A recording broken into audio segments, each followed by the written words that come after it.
ओम श्री गुरुभ्यो नमः। हरिः ओम। गुरुर्ब्रह्मा गुरुर्विष्णुः गुरुर्देवो महेश्वरः गुरुः साक्षात् परं ब्रह्म तस्मै श्री गुरवे नमः। भवतु सहनौ भुनक्तु सह वीर्यं करवावहै तेजस्विनावधीतमस्तु मा विद्विषावहै।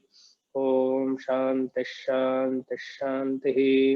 श्रीनाथादिगुरुत्रयं गणपतिं पीठत्रयं भैरवं सिद्धोगं वटुकत्रयं पदयुगं द्यूतिक्रमं मण्डलं वीराद्यष्टचतुष्कषष्ठिनवकं वीरावली पञ्चकं श्रीमन्मालिनी मन्त्रराजसहितं वन्देर्गुरोर्मण्डलम्।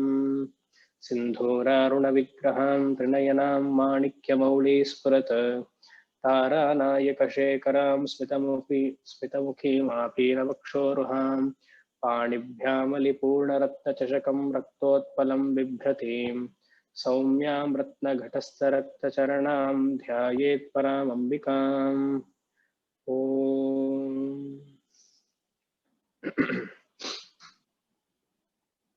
163 त्रिवर्गनिलया त्रिस्था त्रिपुरमालिनी विरामया निरालंबा स्वात्मा राम सुधा स्मृतिः। ಎಲ್ಲ ಹಿಂದೆನೆ ನೋಡಿದ್ದೀವಿ.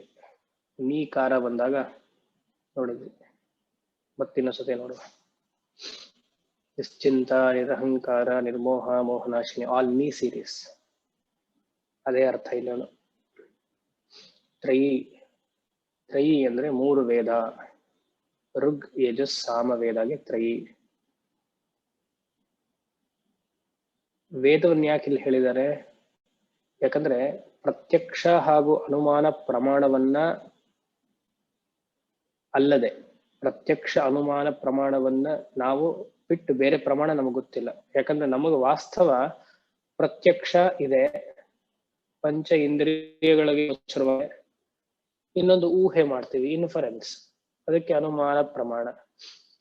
ಇದು ಬಿಟ್ಟು ಮೂರನೇದು ನಮಗೆ ಗೊತ್ತಿಲ್ಲ, ಇದೆಯೋ ಇಲ್ವೋ ಅಂತ. ನ್ಯಾಚುರಲ್ ಆಗಿ ನಾವೇನ್ ಮಾಡ್ತೀವಿ, ಇನ್ನೊಂದು ಮೂರನೇ ವಸ್ತು ಇಲ್ಲ ಅಂತ ಹೇಳ್ತೇವೆ. ಯಾವ ಒಂದು ವಸ್ತು ಪ್ರತ್ಯಕ್ಷಕ್ಕೂ ಅನುಮಾನಕ್ಕೂ ಆಗಲ್ವೋ, ಅದು ಮೂರನೇ ವಸ್ತು ಇದೆಯೋ, ಅದಕ್ಕೆ ವೇದ ಅಂತ ಹೇಳೋದು. ಅದಕ್ಕೆ ಶಾಸ್ತ್ರ ಪ್ರಮಾಣದಿಂದಲೇ ತಿಳಿಬೇಕು. ಇವಾಗ ಸ್ವರ್ಗ ಪಂಚ ಇಂದ್ರಿಯಗಳಿಗೂ ಸಿಗೋದಿಲ್ಲ, ಊಹೆಗೂ ಎಟ್ಕೋದಿಲ್ಲ. ಸೊ ಎರಡು ಯಾವ್ದು ಆಗಲ್ವೋ ಸಪರೇಟ್ ಎಂಟಿಟಿ ಅಂತ ಕರಿತೀವಿ ಅದಕ್ಕೆ. ಮೂರನೇದು ಅದು ಯಾವುದು? ಮೂರನೇದು ವೇದ. ಶಾಸ್ತ್ರ ಪ್ರಮಾಣದಿಂದಲೇ ತಿಳಿಯುವುದಕ್ಕೆ ತ್ರಯಿ, ಋಗ್ ಯಜುಸ್ ಸಾಮ ವೇದ. ಅಥರ್ವಣ ವೇದವನ್ನ ಸಾಧಾರಣವಾಗಿ ತಗೊಳ್ಳೋದಿಲ್ಲ, ಬಟ್ ಅದನ್ನು ಸೇರಿಸ್ಕೊಳ್ಬಹುದು.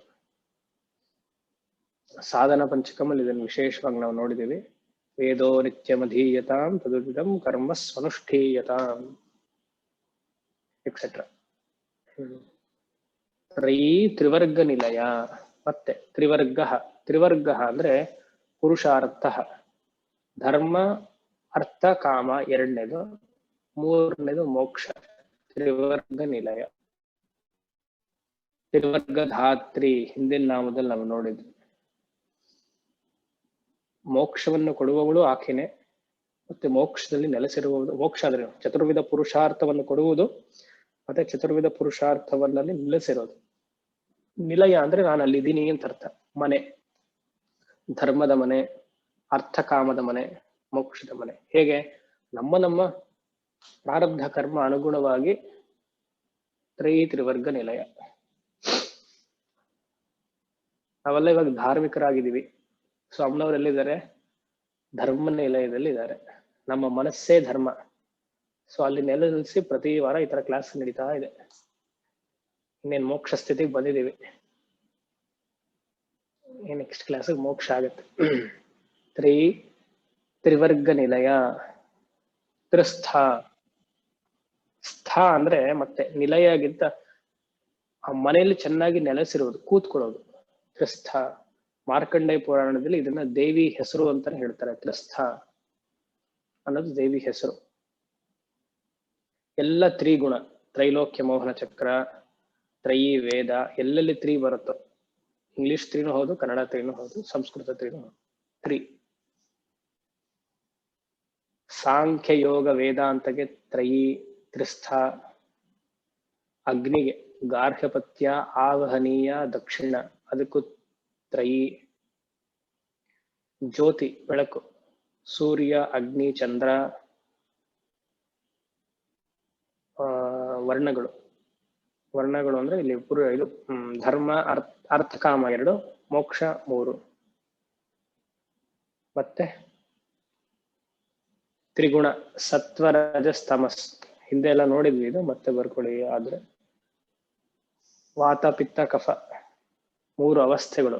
ಜಾಗೃತ್, ಸ್ವಪ್ನ, ಸುಷುಪ್ತಿ. ಬೆಳಗ್ಗೆ, ಮಧ್ಯಾಹ್ನ, ಸಂಜೆ. ಇದಕ್ಕೆಲ್ಲ ತ್ರಿಸ್ಥ. ತ್ರಿಪುರ ಮಾಲಿನಿ. ತ್ರಿಪುರ ಮಾಲಿನಿ ಅಂದ್ರೆ ಅಂತರ್ದಶಾರ ಚಕ್ರ, ಸರ್ವಾಶ ಪರಿಪೂರಕ ಚಕ್ರ, ಇಲ್ಲ ಸರ್ವರಕ್ಷಾಕರ ಚಕ್ರ. ಅದಕ್ಕೆ ತ್ರಿಪುರ ಮಾಲಿನಿ.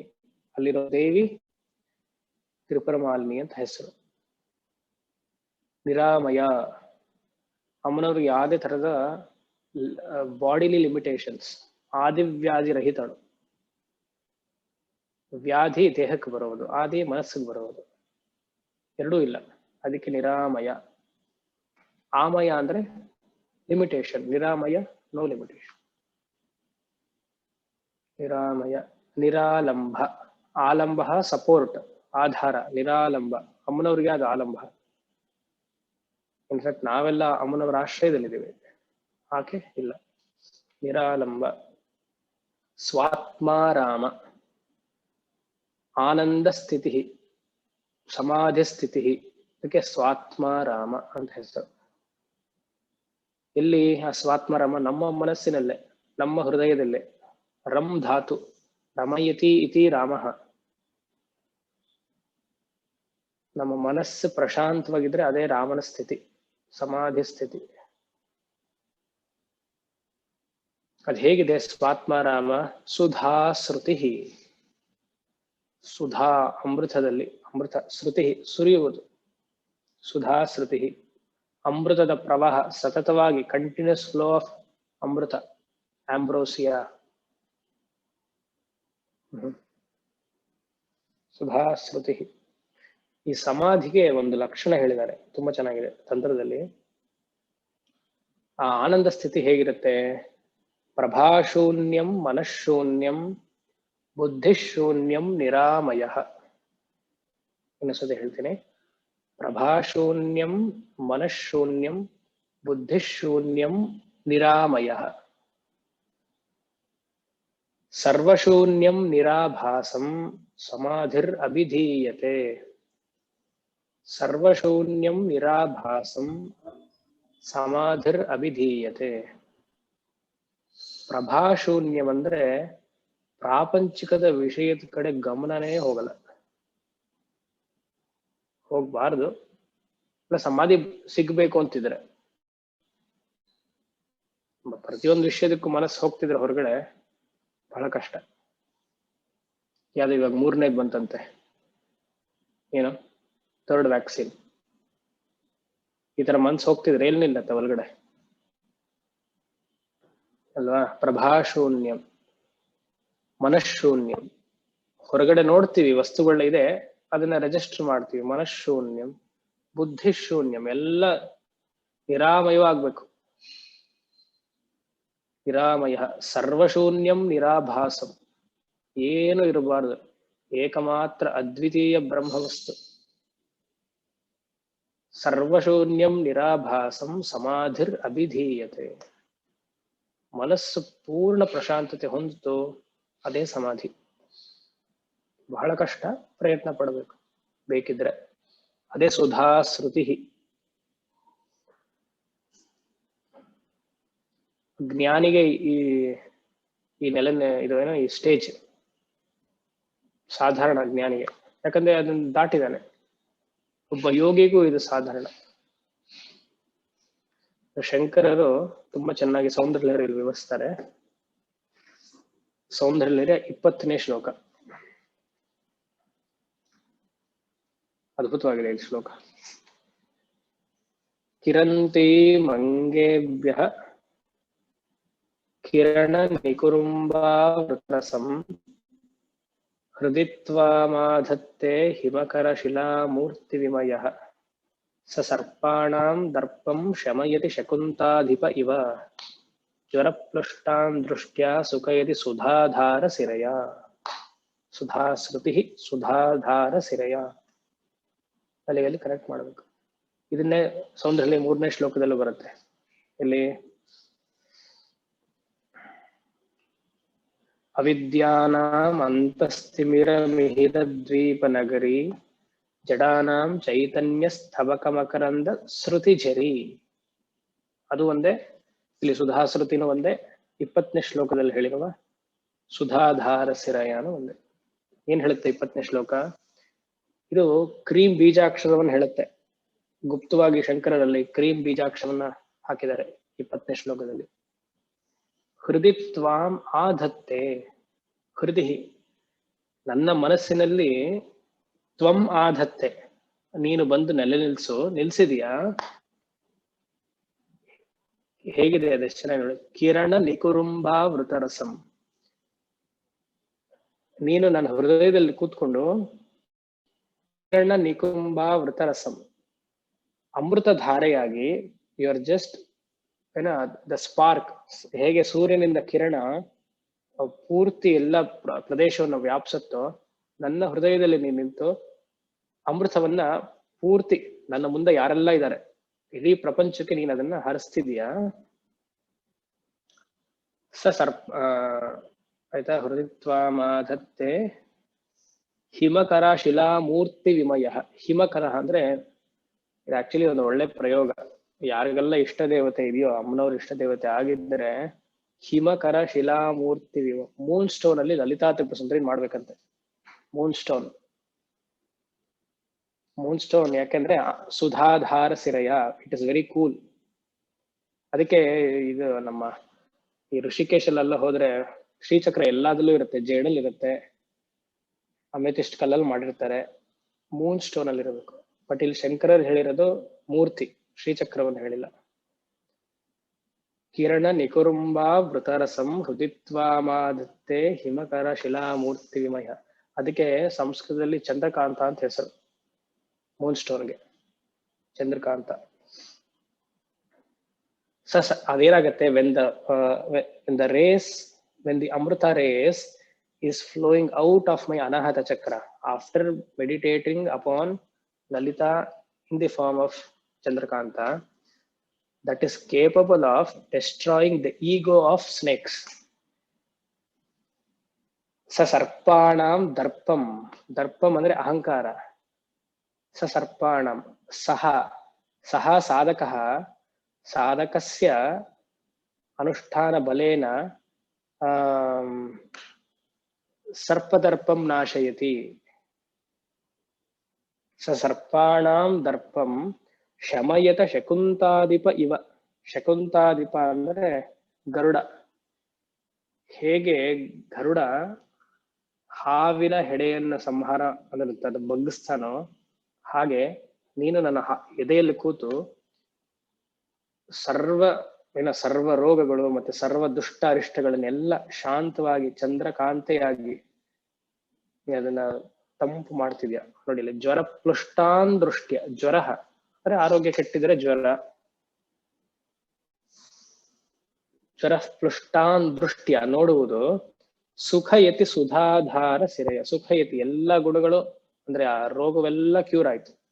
ಸುಖಯತಿ ಸುಧಾಧಾರ ಸಿರಯ. ಅಮೃತ ಧಾರೆ ನನ್ನ ಅನಾಹತ ಚಕ್ರದಲ್ಲಿ ಸುರಿತಾ ಇದೆ. ಅದೇ ಸೂರ್ಯದಲ್ಲಿ ಶುರು ಆಗೋದು ಸಹಸ್ರಾರದಲ್ಲಿ, ಅಲ್ಲಿಂದ ಅನಾಹತಕ್ಕೆ ಬಂತು.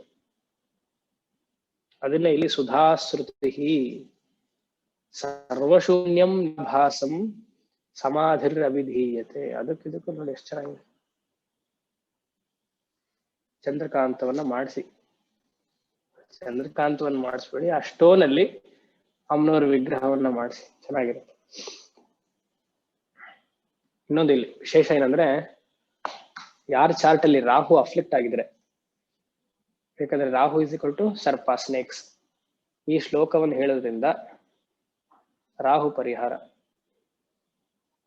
ಮತ್ತೆ ಕುಕ್ಕೆ ಸುಬ್ರಹ್ಮಣ್ಯಕ್ಕೆ ಹೋಗಿ ಎಲ್ಲರೂ ಸರ್ಪ ಸಂಸ್ಕಾರ ಮಾಡೋದನ್ನ ನಿಲ್ಲಿಸಿ ಈ ಶ್ಲೋಕವನ್ನು ಹೇಳಿದ್ರು ಸರ್ಪ ಸಂಸ್ಕಾರದ ಲೆವೆಲಲ್ಲೇ ಪರಿಹಾರ. ಯಾಕಂದ್ರೆ 2 ದಿವಸ ಅಲ್ಲಿ ಇರಬೇಕು, ಹಿಂದಿನ ದಿವಸ ಉಪ್ಪಿಟ್ಟು ಕೊಡ್ತಾರೆ, ನಮ್ಗೆ ಸೇರಲ್ಲ. ನೆಕ್ಸ್ಟ್ ಡೇ ಒಣಗಿರೋ ಅವಲಕ್ಕಿ, ವ್ರತದಲ್ಲಿ ಬೇರೆ ಇರಬೇಕು. ಕುಮಾರ ಧಾರದ ಮುಂದೆ ರೂಮ್ ಹಾಕ್ಬಿಡ್ತಾರೆ, 60 ರೂಪಾಯಿ ಬೇರೆ. ಸೊ ಇದೆಲ್ಲ ಯಾತಕ್ಕೆ ಬೇಕು? ಆರಾಮಾಗಿ ಇದನ್ನ ಹೇಳ್ಕೊಂಡಿದ್ರೆ ನಿತ್ಯ ಸರ್ಪದೋಷವೂ ಇಲ್ಲ, ರಾಹು ಅನುಗ್ರಹವೂ ಸಿಕ್ತು. ರೆಮಿಡಿ, ಜ್ಯೋತಿಷ್ಯ ಕ್ಲಾಸ್ ರೆಮಿಡಿ. ಆಯ್ತು. ಸುಧಾಶ್ರುತಿ, ನಾನು ಸೌಂದರ್ಯ 3ನೇದು ರೆಫರೆನ್ಸ್ ಕೊಡ್ತೀನಿ, ಅದನ್ನ ನೀವು ಒಂದ್ಸತಿ ಅರ್ಥ ನೋಡಿ. ನಾನು ಅದು ಮುಂಚೆ ಹೇಳಿದ್ದೆ. ನಾನು ಮುಂದೆ ಹೋಗುವ. 164 ಸಂಸಾರ ಪಂಕ ನಿರ್ಮಗ್ನ ಸಮುದ್ಧರಣ ಪಂಡಿತ ಯಜ್ಞಪ್ರಿಯ ಯಜ್ಞಕರ್ತ್ರಿ ಯಜಮಾನ ಸ್ವರೂಪಿಣಿ. ಏನಾಗುತ್ತೆ? ಸುಧಾಧಾರ ಶ್ರುತಿ ಹೀಗೆ ಸಂಸಾರ ಪಂಕ ನಿರ್ಮಗ್ನ, ಒಂದೇ ನಾಮ ಇದು. ಸಮುದ್ಧರಣ ಪಂಡಿತ ನಿಲ್ಲಿಸ್ಬಾರ್ದು ಮಧ್ಯದಲ್ಲಿ. ಸುಧಾಧಾರ ಸಿಕ್ಕಿದ ಮೇಲೆ ಏನಾಗುತ್ತೆ? ಅಮ್ಮನವ್ರು ನಮ್ಮನ್ನ ಕೈ ಹಿಡಿದು ಎತ್ತುತ್ತಾರೆ. ಸಂಸಾರ ಪಂಕ ನಿರ್ಮಗ್ನ, ಬಿದ್ದುಬಿಟ್ಟಿದೀವಿ ಸಂಸಾರದಲ್ಲಿ. ಅದರ ಅರಿವಿದ್ರೆ ಸಾಕು ಈ ಜನ್ಮದಲ್ಲಿ. ಎಷ್ಟೋ ಪುಣ್ಯ ಅರಿವು ಇರ್ಬೇಕು. ಸಂಸಾರದಲ್ಲಿ ನಾವಿದೀವಿ, ಕಷ್ಟ ಪಡ್ತಾ ಇದೀವಿ ಅನ್ನೋ ಅರಿವಿರ್ಬೇಕು. ಪಟ್ರೆ ಸಾಕು, ಎಷ್ಟೋ ಪುಣ್ಯ. ಯಾಕಂದ್ರೆ ಆ ಅರಿವು ಬರ್ಬೇಕಾದ್ರೆ ಒಂದು ಪುಣ್ಯ ಮಾಡಿರ್ಬೇಕೋ ಬೇಡ. ಸಂಸಾರನೇ ಶಾಶ್ವತ ಅಂದ್ಕೊಂಡು ಎಷ್ಟು ಜನ ಇದ್ದಾರೆ? ನಾವೊಂದು 20 ಜನ ಅಲ್ಲ ಅನ್ಕೊಂಡಿದೀವಿ. ಸೊ ನಾವೆಲ್ಲ ಪುಣ್ಯವಂತರು. ಸಂಸಾರ ಪಂಕ ನಿರ್ಮಗ್ನ, ಮುಳುಗಿದೀವಿ. ನಿರ್ಮಗ್ನ ಸಮುದ್ಧರಣ ಪಂಡಿತ, ಎತ್ತು 2 ಕೈಯನ್ನು ಮುಂದಕ್ಕೆ ಕೈ ಚಾಚಿ ಕೊಡೋದು, ನಾನಿದ್ದೀನಿ ಅಂತ. ಭಜನೆ ಮಾಡೋದಲ್ಲ. ಭಜನೆಯಲ್ಲೆಲ್ಲ ಬರುತ್ತೆ ಸಂಸಾರವನ್ನ ಹೋಗ್ಲಾಡ್ಸೋ. ಹಿಂದಿ ಭಜನೆ ಯಾವ್ದಾರು ಇದೆಯಾ? ಜ್ಞಾಪಿಸ್ಕೊಳ್ಬೇಕು. ತುಹಿ ಮಣ, ತುಹಿ ಮಣ ತುಮ, ಅದಲ್ಲ. ದಿಶಾ ಗೊತ್ತಿರ್ಬೇಕು ಮೋಸ್ಟ್ಲಿ. ತುಹಿ ಮಣ, ಗೋವಿಂದ ಮಣ, ಆತರ ಹಾಡು ಹೇಳಿ ಎಲ್ಲ ಸಂಸಾರ ಎಲ್ಲ ಹೋಗಲ್ಲ. ವಿಚಾರದಿಂದಲೇ ಹೋಗೋದು. ಆಯ್ತಾ? ಸಮುದ್ಧರಣ ಪಂಡಿತ ಲಕ್ಷ್ಮೀ ನೃಸಿಂಹ ಮಮದೇಹಿ ಕರಾವಲಂಬಂ. ಎಲ್ಲ ಒಂದೇ. ಲಕ್ಷ್ಮಿ ಆದ್ರೇನು, ನರಸಿಂಹ ಆದ್ರೇನು. ಶ್ರೀಮತ್ ಪಯೋನಿಧಿ ನಿಕೇತನ ಚಕ್ರಪಾಣೆ ಭೋಗೀಂದ್ರ ಭೋಗ ಮಣಿರಾಜಿತ ಪುಣ್ಯಮೂರ್ತೆ ಯೋಗೀಶ ಶಾಶ್ವತ ಶರಣ್ಯ ಭಾವಾಗ್ನಿಪೂತ ಲಕ್ಷ್ಮೀ ನೃಸಿಂಹ ಮಮದೇಹಿ ಕರಾವಲಂಬಂ. ಕೈ ಹಿಡಿದು, ಅದು ಗೊತ್ತಲ್ಲ ಶಂಕರರು ಯಾವಾಗ ಬರೆದ್ರು ಅಂತ ಇದನ್ನ. ಅವ್ರಿಗೆ ಕಾಪಾಳಿಕ ವಾಮಚಾರ ಮಾಡಕ್ ಬಂದ. ಶಂಕರರು ಹೇಳಿದ್ರು, ಕಾಪಾಳಿಕ ಬಂದು ನಿಮ್ಮೇಲೆ ಪ್ರಯೋಗ ಮಾಡ್ಬೇಕು, ನಿಮ್ಮ ಶಿರಸ್ ಬೇಕು ಅಂತ ಕೇಳ್ದ. ಶಂಕರರು ಆಯ್ತಪ್ಪ, ನಾಳೆ 12 ಗಂಟೆಗೆ ಬಾ, ಯಾಕಂದ್ರೆ ಯಾರು ಶಿಷ್ಯರಿರಲ್ಲ, ಇದ್ರೆ ಏನಾಗುತ್ತೆ, ಗುರು ಹೋಗ್ತಿದಾರೆ ಅನ್ನೋ ಭಯದಲ್ಲಿ ನಿನ್ಗೆ ಯಾರು ತೊಂದರೆ ಕೊಡ್ತಾರೆ. ಅದಕ್ಕೆ 12 ಗಂಟೆಗೆ ಬಂದ್ರೆ ಅವರೆಲ್ಲ ಭಿಕ್ಷೆಗೆ ಹೋಗಿರ್ತಾರೆ. ಅವಾಗ ನಾನು ಧ್ಯಾನದಲ್ಲಿ ಕೂತಿರ್ತೀನಿ, ನಿನ್ನ ನನ್ನ ತಲೆಯನ್ನು ಕತ್ತರಿಸ್ಬೋದು. ಸರಿ, ಪದ್ಮಪಾದರು ಗೊತ್ತಾಯ್ತು. ಯಾಕಂದ್ರೆ ಪದ್ಮಪಾದರು ನರಸಿಂಹ ಉಪಾಸಕರು. ಶ್ರೌಮ್ ಅನ್ನುವ ಬೀಜ ನರಸಿಂಹನದು. ಅದು ಸತತವಾಗಿ ಮಾಡಿ ನರಸಿಂಹ ಸಾಕ್ಷಾತ್ಕಾರ ಎಲ್ಲ ಆಗಿತ್ತು ಅವರಿಗೆ. ಆ ಒಂದು ಕ್ಷಣದಲ್ಲಿ ಕರೆದರು. ಅವಾಗ ನರಸಿಂಹ ಬಂದು ಅವ್ರನ್ನ, ಆ ಕಾಪಾಲಿಕನ ಸಂಹಾರ ಮಾಡಿದ. ಅದೊಂದು ಕತೆ ಹೇಳ್ತಾರೆ. ಇನ್ನೊಂದು, ಈ ಪರ್ಕಾಯ ಪ್ರವೇಶ ಮಾಡಿದಾಗ ಆ 3 ದಿವಸ ಆ ಅಮರುಕರ ಶರೀರದಲ್ಲಿ ಹೋಗಿದ್ರು. ಶಿಷ್ಯಂದ್ರಿಗೆಲ್ಲ ಬೇಜಾರಾಯ್ತು. ಬೇಜಾರಾದ್ರೆ ಏನು, ಗುರುಗಳು ಒಂದು 2 ದಿವಸದಲ್ಲಿ ಬರ್ತೀನಿ, 2 ದಿವಸನೂ ಅಲ್ಲ, ಒಂದು ಅರ್ಧ ಗಂಟೆಲಿ ಬರ್ತೀನಿ ಅಂತ ಹೋದವರು 2 ದಿವಸ ಆಯ್ತು, ದೇಹ ವಾಸನೆ ಬರ್ತಿದೆ, ಕುಳಿತಿದೆ, ಏನಾರು ಮಾಡಿ ಯಾವ ಬರ್ಲಿಲ್ವಲ್ಲ, ಇನ್ನೇನ್ ಸುಡಕ್ ತಗೊಂಡ್ ಹೋದ್ರು. ಆಗ ಶಂಕರ ನರಸಿಂಹನ ಸ್ತುತಿ ಮಾಡಿದ್ರು. ಇನ್ನೇನ್ ಸುಡ್ತಾ ಇರ್ಬೇಕು ಆ ಬೆಂಕಿ. ಅವಾಗ ಸಂಸಾರ ಘೋರ ಮತದ ಅದೆಲ್ಲ ಬರುತ್ತಲ್ಲ, ಕರಾವಲಂಬ ಅವಾಗ್ಲೇನೆ ಆ ಇನ್ಸ್ಟೆಂಟ್. ಬಟ್ ಪರಕಾಯ ಪ್ರವೇಶ ಆಯ್ತೋ ಇಲ್ವೋ ಅನ್ನೋದು ಅದು ಡೌಟ್. ಬಟ್ ಆಗಿದ್ರೆ this is the answer. So ತುಂಬಾ ಕಷ್ಟದಲ್ಲಿದ್ದಾಗ ಈ ನರಸಿಂಹ ಕರಾವಲಂಬ ಸ್ತೋತ್ರ ಹೇಳ್ಕೊಂಡ್ರೆ ಸುಮಾರು ಪರಿಹಾರ ಆಗತ್ತೆ. ಯಾಕಂದ್ರೆ ಮಾರ್ಸ್, ಮಂಗಳ ಮತ್ತೆ ರಾಹು ಸಪ್ತಮದಲ್ಲಿ ಅಷ್ಟಮದಲ್ಲೆಲ್ಲ ಇದ್ರೆ ನರಸಿಂಹನ ಪರಿಹಾರ ಹೇಳ್ತಾರೆ. ಎನಿವೇಸ್ ಜ್ಯೋತಿಷ್ಯ ಬೇಡ ಜಾಸ್ತಿ ಆಯ್ತು. ಪವದೇಹಿ ಕರಾವಲಂಬಂ, ಎರಡು ಕೈ ಎತ್ತು ಯಾಕೆ ಸುಧಾಶ್ರುತಿ ಆಗಿದ್ರೆ, ಪೂರ್ತಿ ಮನಸ್ಸು ನಿಂತಿದ್ರೆ ಅಮ್ಮನು ತಾನಾಗೆ ಕೈ ಕೊಟ್ಟು ನಮ್ಮನ್ನ ಎಬ್ಬಿಸ್ತಾರೆ. ಗೀತೆಯಲ್ಲೂ ಬರುತ್ತೆ ಇದು, ಗೀತೆ 12ನೇ ಅಧ್ಯಾಯ. ಅನನ್ಯೇನೈವ ಯೋಗೇನ ಮಧ್ಯಾಯಂತಿ ಉಪಾಸತೆ ತೇಷಾಮಹಂ ಸಮುದ್ರತ ಮುಚ್ಚು ಸಂಸಾರ ಸಾಗರಾತ್. ಅನನ್ಯೇನೈವ ಯೋಗೇನ, ಏಕಭಕ್ತಿರ್ ವಿಶಿಷ್ಯತೆ, ಒಂದೇ ಮನಸ್ಸಿನಿಂದ ನಿನ್ನನ್ನು ಉಪಾಸನೆ ಮಾಡಿದ್ರೆ I am there to protect you.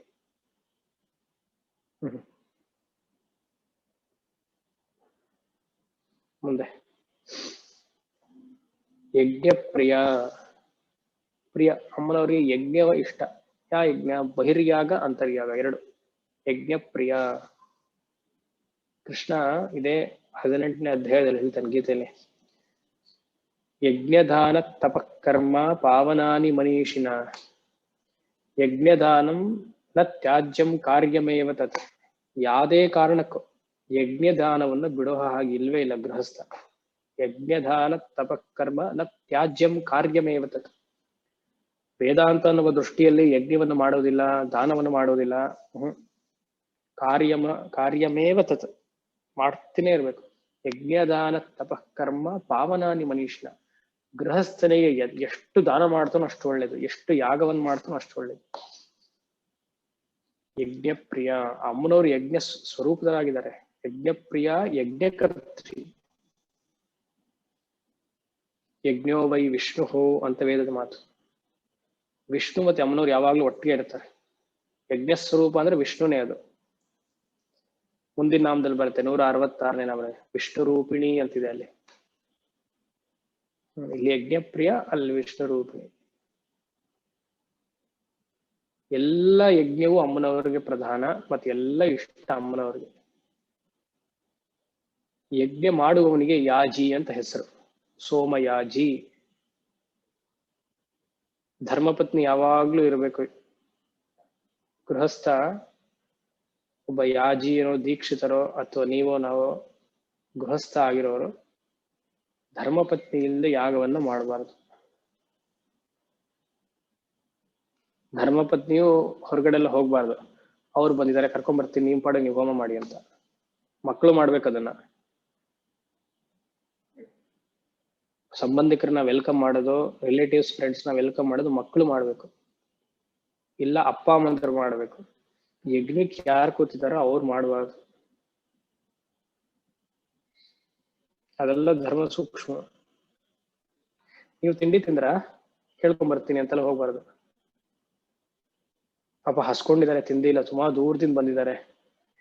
ಇಲ್ಲಿ ಗಂಡ ಸ್ವಾಹ ಅಂತಿರ್ತಾನೆ, ಅಲ್ಲಿ ಆಲ್ರೆಡಿ ಕಿಚನ್ಗೆ ಹೋಗಾಯ್ತು, ಅಲ್ಲಿ ಮುಸ್ರೆ ದಾಟ ಆಯ್ತು. ಅದೇ ಮುಸ್ರೆ ಕಾಲಲ್ಲೇ ಎಂಜಿಲಿದಲ್ಲೇನೆ ಬರೋದು. ಯಾಗ ಅಪಶುದ್ಧಿ, ಅದು ಮಾಡುವಾಗ ಮಾಡ್ಲೇಬಾರ್ದು. ನಮಗ್ ಗೊತ್ತಾಗಲ್ಲ.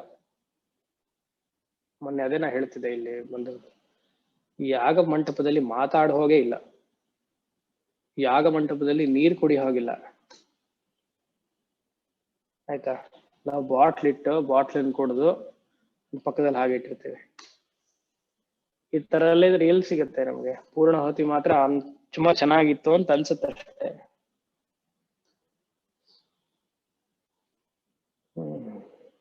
ಸೋಮಯಾಜಿ ಅಮ್ಮನವ್ರು ಯಜ್ಞದ ರೂಪದಲ್ಲಿದ್ದಾರೆ. ಪ್ರತಿಯೊಂದು ಕ್ರಿಯೆಯೂ ಅಲ್ಲಿ ಏನ್ ನಡೆಯುತ್ತೋ ಎಲ್ಲ ಅಮ್ಮನ ರೂಪನೇ.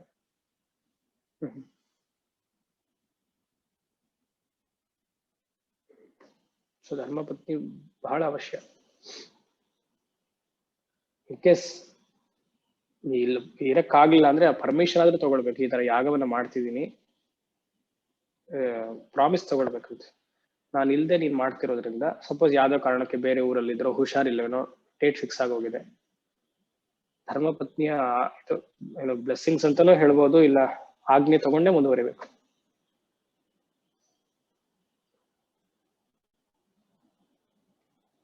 ಇವನ್ ಪರಿಹಾರ ಮಾಡಿಸ್ತೀವಲ್ಲ, ಇವಾಗ ಗ್ರಹ ದೋಷದಲ್ಲಿದ್ರೆ ಈ ಶಾಂತಿ ಮಾಡಿದಾಗ್ಲೂ ಮನೆಯವ್ರು ಇರ್ಲೇಬೇಕು. ಅದು ಪುರೋಹಿತರ ಜೊತೆ ಹೆಲ್ಪ್ ಮಾಡಿಸಿದ್ರು ಇಬ್ರು ಇರ್ಬೇಕು. ನಮ್ಮ ಮನೆಯವ್ರಿಗೆ ಅದೆಲ್ಲ ಇಷ್ಟ ಇಲ್ಲ ರೀ, ನಾನ್ ಮಾತ್ರ ಮಾಡಿಸ್ಕೊಂಡ್ ಬಂದ್ಬಿಡ್ತೀನಿ ಅಷ್ಟೇ. 50% ಫಲ ನಿಮಗೆ, ಪ್ರೊವೈಡೆಡ್ ಪುರೋಹಿತರು ಸರಿಯಾಗಿ ಮಾಡಿದ್ರೆ. ಅವರು ಮಾಡಿಲ್ಲ ಅಂದ್ರೆ ಅದು ಫಲ ಇಲ್ಲ. ನೀರ್ನಲ್ಲಿ ಹೋಮ ಮಾಡಿದಾಗ ಅಷ್ಟೆ.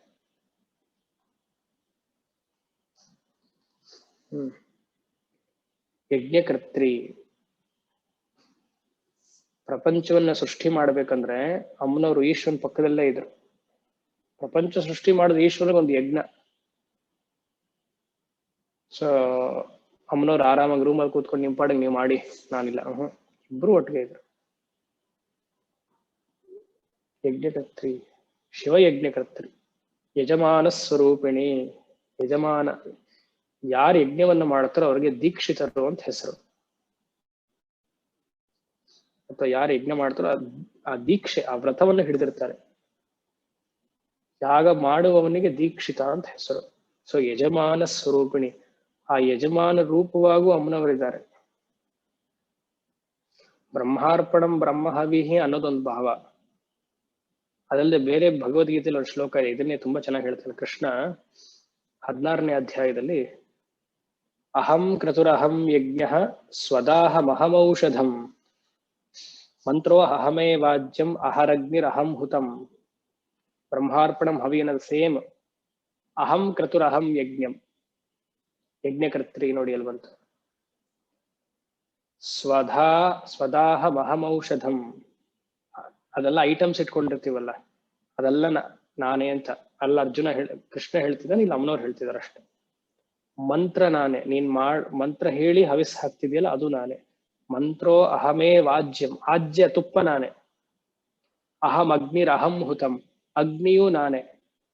ಸ್ವಾಹ ಅಂತ ಹಾಕಿ ಅಗ್ನಿ ಅದನ್ನು ತಗೊಂಡು ಬೇರೆ ದೇವತೆಗಳು ಕೊಡೋದು ನಾನೇ. ಯಜ್ಞಪ್ರಿಯ ಯಜ್ಞಕರ್ತ್ರಿ ಯಜಮಾನ ಸ್ವರೂಪಿಣಿಗೆ ಗೀತೆಯ ವಿಶ್ಲೇಷಣೆ ತುಂಬಾ ಚೆನ್ನಾಗಿದೆ ಇದೆ. 16ನೇ ಅಧ್ಯಾಯದಲ್ಲಿ ಬರುತ್ತದೆ. ಮುಂದೆ ಧರ್ಮಾಧಾರ ಧನಾಧ್ಯಕ್ಷ ಧನಧಾನ್ಯ ವಿವರ್ಧಿನಿ ವಿಪ್ರಪ್ರಿಯ ವಿಪ್ರರೂಪ ವಿಶ್ವಭ್ರಮಣಕಾರಿಣಿ. ಧರ್ಮಾಧಾರ, ಧರ್ಮ ಅಂದ್ರೆ ವೇದ, ವೇದ ಅಂದ್ರೆ ಶಾಸ್ತ್ರ. ಧರ್ಮ ಆಧಾರ, ಜೀವನಕ್ಕೆ ಆಧಾರ ಆಯೋದು ಧರ್ಮ. ರೂಲ್ಸ್, ಧರ್ಮ ಅಂದ್ರೆ ವೇದದಲ್ಲಿ ಹೇಳುವುದೆಲ್ಲ ರೂಲ್ಸ್ ಅಂಡ್ ರೆಗ್ಯುಲೇಷನ್ಸ್, ನಿಯಮ, ಕಮ್ಯಾಂಡ್ಮೆಂಟ್, ಅದೇ ಧರ್ಮ. ಧರ್ಮಾಧಾರ, ಪ್ರಪಂಚವನ್ನ ಧರ್ಮದಿಂದಲೇ ನಡೆಸಬೇಕು. ಅಮ್ಮನವ್ರು ಹಾಗೆ ನಡೆಸ್ತಾ ಇರೋದು. ಧರ್ಮ ಇಲ್ಲ ಅಂದ್ರೆ ಬಹಳ ಕಷ್ಟ. ಸೂರ್ಯ ಸರಿಯಾದ ಸಮಯದಲ್ಲಿ ಹುಟ್ಟಿದ್ರೇನೆ. ಅದಕ್ಕೆ ತನ್ನ ಫಾರಿನ್ ಬಹಳ ಕಷ್ಟ ಅನ್ನೋದು. ರಾತ್ರಿ 12 ಗಂಟೆ 10 ಗಂಟೆವರೆಗೂ ಸೂರ್ಯ ಇದ್ರೆ, ಸನ್ಸೆಟ್ಟೇ ಆಗದೆ ಇದ್ರೆ ಬೆಳಗ್ಗೆ ಯಾವಾಗ ಹೇಳದ್ ನೀವು? ಯಾವಾಗ ಸಂಧ್ಯಾ ವಂದನೆ ಮಾಡೋದು? ಜೀರ್ಣ ಹೇಗಾಗತ್ತೆ? ಸುಖವಾಗಿದ್ದೀವಿ, ನಮಗೆ ಅದ್ರ ಬೆಲೆ ಗೊತ್ತಿಲ್ಲ ಇಲ್ಲಿ ಭಾರತದಲ್ಲಿ. ಫಾರಿನ್ಗೆ ಹೋದವ್ರ ಕಷ್ಟ ಕೇಳಿ. ಇಲ್ಲಿರೋರ್ಗೆ ಅಲ್ಲಿ ಹೋಗ್ಬೇಕು ಅಂತ ಆಸೆ, ಅಲ್ಲಿರೋರ್ಗೆ ಇಲ್ಲಿ ಬರ್ಬೇಕು ಅಂತ ಆಸೆ.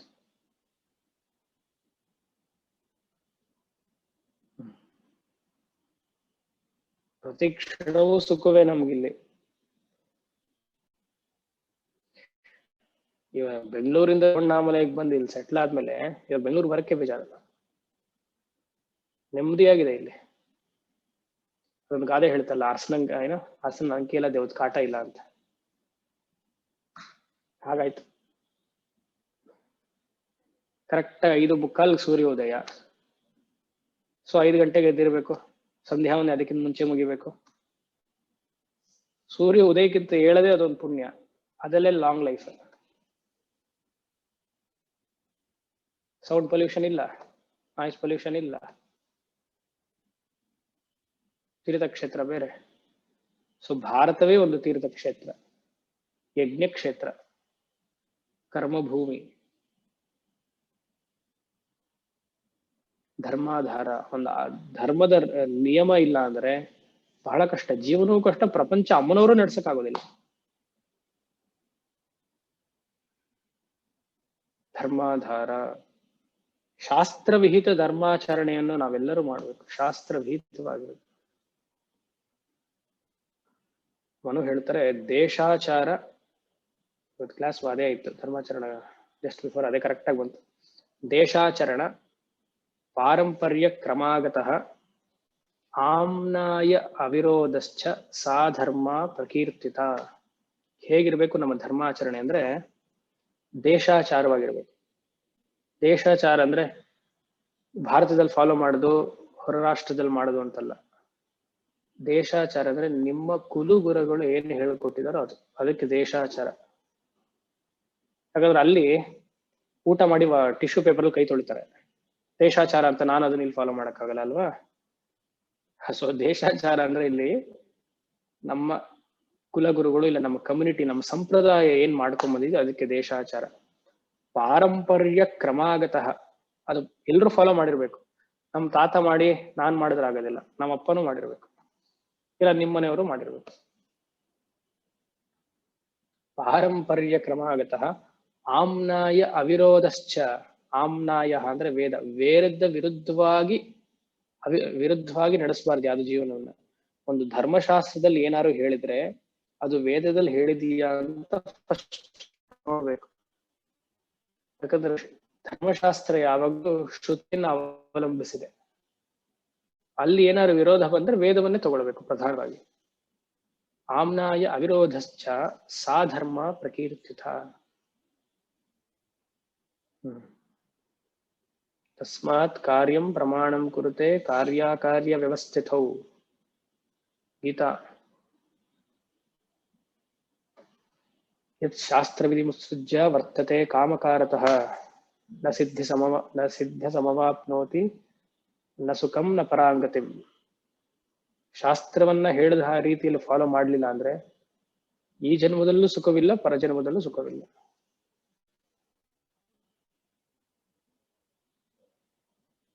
ಸರಿ, ಧರ್ಮಾಧಾರ ಯಾವುದು ಧರ್ಮ? ಹಿಂದಿನ ನಾವೊಂದೇ ನೋಡಿದ್ವಿ, ಯಜ್ಞವೇ ಧರ್ಮ. ಅದಕ್ಕೋಸ್ಕರ ಅಮ್ಮನವರು ಧನಾಧ್ಯಕ್ಷ, ಧನವನ್ನು ಕೊಡ್ತಾರೆ. ಯಜ್ಞ ಮಾಡೋದಕ್ಕೆ ಹಣವನ್ನು ಸಂಪಾದನೆ ಮಾಡ್ಬೇಕು, ಬೇರೆ ಯಾವುದಕ್ಕೂ ಅಲ್ಲ. ಅಲ್ಲ ಹಾಗಾದ್ರೆ ಮನೆ ಕಟ್ಟಬಾರ್ದು ಅಂತೆಲ್ಲ ಕೇಳ್ಬಿಡಿ, ಅದೆಲ್ಲ common sense. It is there, but most of our money has to be spend for dharma or dharma related activities. ದೇವಸ್ಥಾನಕ್ಕೆ ಮಾಡೋದು, ಯಜ್ಞಕ್ಕೆ ಸಹಾಯ ಮಾಡೋದು, ಅದೆಲ್ಲ ಈಗ ನಮಗೆ ಗೊತ್ತಾಗಲ್ಲ, ಮುಂದೆ ಯಾವಾಗ್ಲೂ ಅದರದ್ದು ಅದೃಷ್ಟ ಶಕ್ತಿ ಫಲ ಕೊಡುತ್ತೆ. ಯಥಾಶಕ್ತಿ ಇಲ್ಲ, ಯಥೇಚ್ಛವಾಗಿ ಎಷ್ಟೆಷ್ಟು ಮಾಡ್ತಿರ್ತೀವಲ್ಲ ದಾನ ಧರ್ಮಗಳನ್ನೆಲ್ಲ, ಅದು ಮುಂದೆ ನಮ್ಮನ್ನು ಕಾಪಾಡುತ್ತೆ. ಅಷ್ಟೆಲ್ಲ ಮಾಡಿದಕ್ಕೆ ಇವಾಗ LS ಕ್ಲಾಸ್ ಲಲಿತಾ ಸಹಸ್ರನಾಮ ಕೇಳಕ್ ಆಗ್ತಿರೋದು, ನಾ ಹೇಳಕ್ ಆಗ್ತಿರೋದು. ಮಾಡಿದಕ್ಕೇನೆ ಯಜ್ಞಗತಿ ಯಜಮಾನ ಸ್ವರೂಪಿಣಿ ಅಂತ ಹೇಳಕ್ಕೂ ಆಗ್ತಿರೋದು.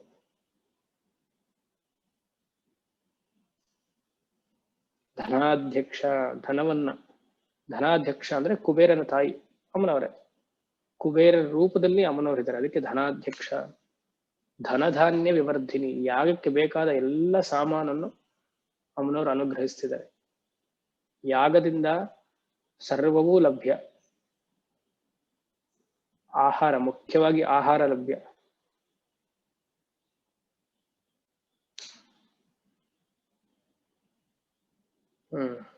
ಯಾರು ಮಾಡ್ತಾರೆ ಯಾಗವನ್ನ?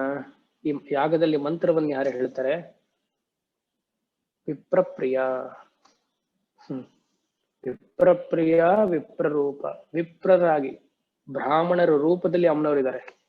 ವಿಪ್ರಪ್ರಿಯ, ವೈದಿಕ ಬ್ರಾಹ್ಮಣರು ಅಂದ್ರೆ ಅಮ್ಮನವ್ರಿಗೆ ಬಹಳ ಇಷ್ಟ. ನಾವೆಲ್ಲ ಅಲ್ಲ ಬಿಡಿ, ಸೊ ನಮ್ ಕಂಡ್ರೆ ಅಮ್ಮನವ್ರಿಗೆ ಆಗಲ್ಲ. ವಿಪ್ರಪ್ರಿಯ, ವಿಪ್ರರೂಪ,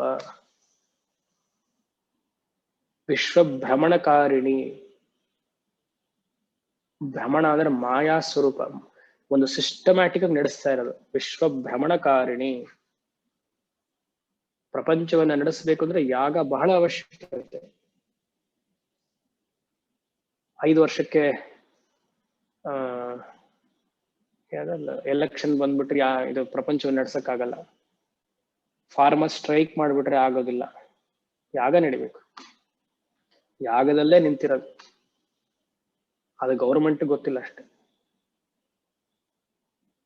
ಪ್ರತಿ ದಿವಸ ಯಾರು ಯಾಗ ಅಂದ್ರೆ ಅಗ್ನಿವನ್ನ ಸ್ಥಾಪನೆ ಮಾಡಿ ಅದೇ ಅಂತಲ್ಲ, ಅದು ಒಂದು ಯಾಗ.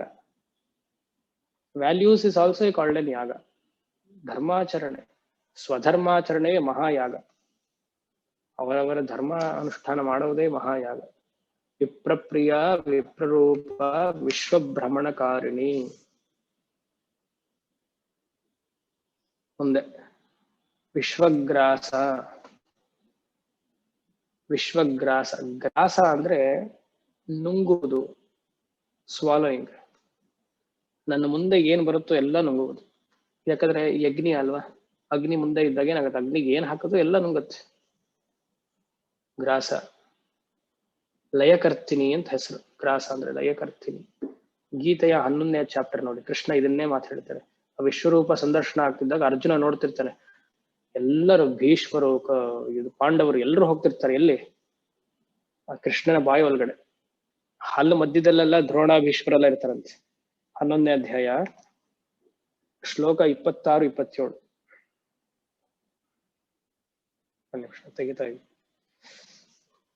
ಅಮೀಚತ್ವಾಂ ಧೃತರಾಷ್ಟ್ರಸ್ಯ ಪುತ್ರಾಃ ಸರ್ವೇ ಸೈವಾವ ನಿಪಾಲ ಸಂಘೈಃ ಭೀಷ್ಮೋ ದ್ರೋಣಃ ಸೂತಪುತ್ರಸ್ತಥಾಸೌ ಸಹಾಸ್ಮದೀಯೈರಪಿ ಯೋಧ ಮುಖ್ಯೈಃ ವಕ್ತ್ರಾಣಿ ತೇ ತ್ವರಮಾಣಾ ವಿಶಂತಿ ದಂಷ್ಟ್ರಾಕರಾಳಾನಿ ಭಯಾನಕಾನಿ ಕೇಚಿದ್ ವಿಲಗ್ನ ದಶನಾಂತರೇಷು ಸಂದೃಶ್ಯಂತೆ ಚೂರ್ಣಿತೈರುತ್ತಮಾಂಗೈಃ. ಅರ್ಜುನ ಭಯ ಪಟ್ಬಿಡ್ತಾನೆ. ಎಲ್ಲ ವಿಶ್ವರೂಪ ದರ್ಶನದಲ್ಲಿ ಪ್ರತಿಯೊಂದು ಕ್ರಿಯೆಯೂ ಆ ಈಶ್ವರ ಸಂಕಲ್ಪದಂತೆ ನಡೀತಿದೆ. ನಿಮಿತ್ತ ಮಾತ್ರಂ ಭವ ಸವ್ಯಸಾರ್ಚಿನ್. You have to just be an instrument.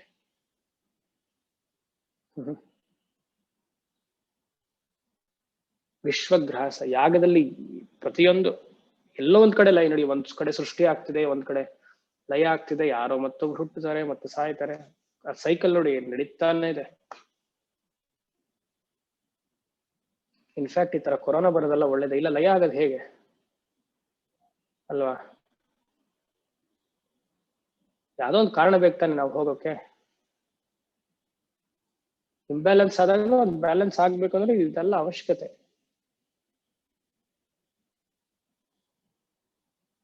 Vaccine ಬಂದು ಅದು ಕ್ಯೂರ್ ಆಗ್ಲಿಲ್ಲ, ವ್ಯಾಕ್ಸಿನ್ ಇಂದಾನು ಜನ ಹೋಗ್ತಿದ್ದಾರೆ ಅಂದ್ರೆ ಏನು, ಇನ್ನ ಇಂಬ್ಯಾಲೆನ್ಸ್ ಇದೆ, ಅದನ್ನ ಬ್ಯಾಲೆನ್ಸ್ ಮಾಡಕ್ ಅಮ್ಮನವ್ರು ಟ್ರೈ ಮಾಡ್ತಿದ್ದಾರೆ ಅಂತ ಅರ್ಥ.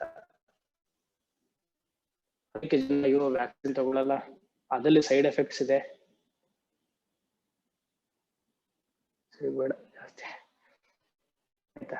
ವಿದ್ರುಮಾಭ, ವಿಶ್ವಗ್ರಾಸ ವಿದ್ರುಮಾಭ ಅಂದ್ರೆ ಆ ನುಂಗುವುದನ್ನ ಅಗ್ನಿ ರೂಪದಲ್ಲಿ ನುಂಗ್ತಾ ಇದ್ದಾಗ ಹೇಗಿದೆ? ವಿದ್ರುಮಾಭ ಅಂದ್ರೆ ಕೋರಲ್, ಹವಳದ ಬಣ್ಣ, ಅಗ್ನಿಯ ಬಣ್ಣ ವಿದ್ರುಮಾಭ.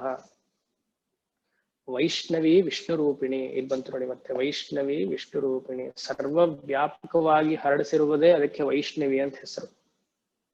ವಿಷ್ಣು ರೂಪಿಣಿ, ಯಜ್ಞೋ ವೈ ವಿಷ್ಣು, ಹಿಂದಿನ ನಾಮದಲ್ಲಿ ಹೇಳಿದೆ. ದುರ್ಗಾ ಸಪ್ತಶತಿಯಲ್ಲಿ ಬರುತ್ತೆ, 11ನೇ ಚಾಪ್ಟರ್. ಯಾರು ಹೇಳ್ತೀರಾ ರೆಫರೆನ್ಸ್? ಅದ್ ಕೇಳ್ಬೇಡಿ. ತ್ವಂ ವೈಷ್ಣವಿ ಶಕ್ತಿರನಂತ ವೀರ್ಯ ವಿಶ್ವಸ್ಯ ಮಾಯ ವಿಶ್ವಸ್ಯ ಬೀಜಂ ಪರಮಾಸಿ ಮಾಯ ಸಮ್ಮೋಹಿತಂ ದೇವಿ ಸಮಸ್ತಮೇತತ್ ತ್ವಂ ವೈ ಪ್ರಸನ್ನ ಭುವಿ ಮುಕ್ತಿ ಹೇತುಃ. ವೈಷ್ಣವಿ, ಸರ್ವವ್ಯಾಪಕ ಶಕ್ತಿಯೇ ವೈಷ್ಣವಿ ಅಂತ ಹೆಸರು.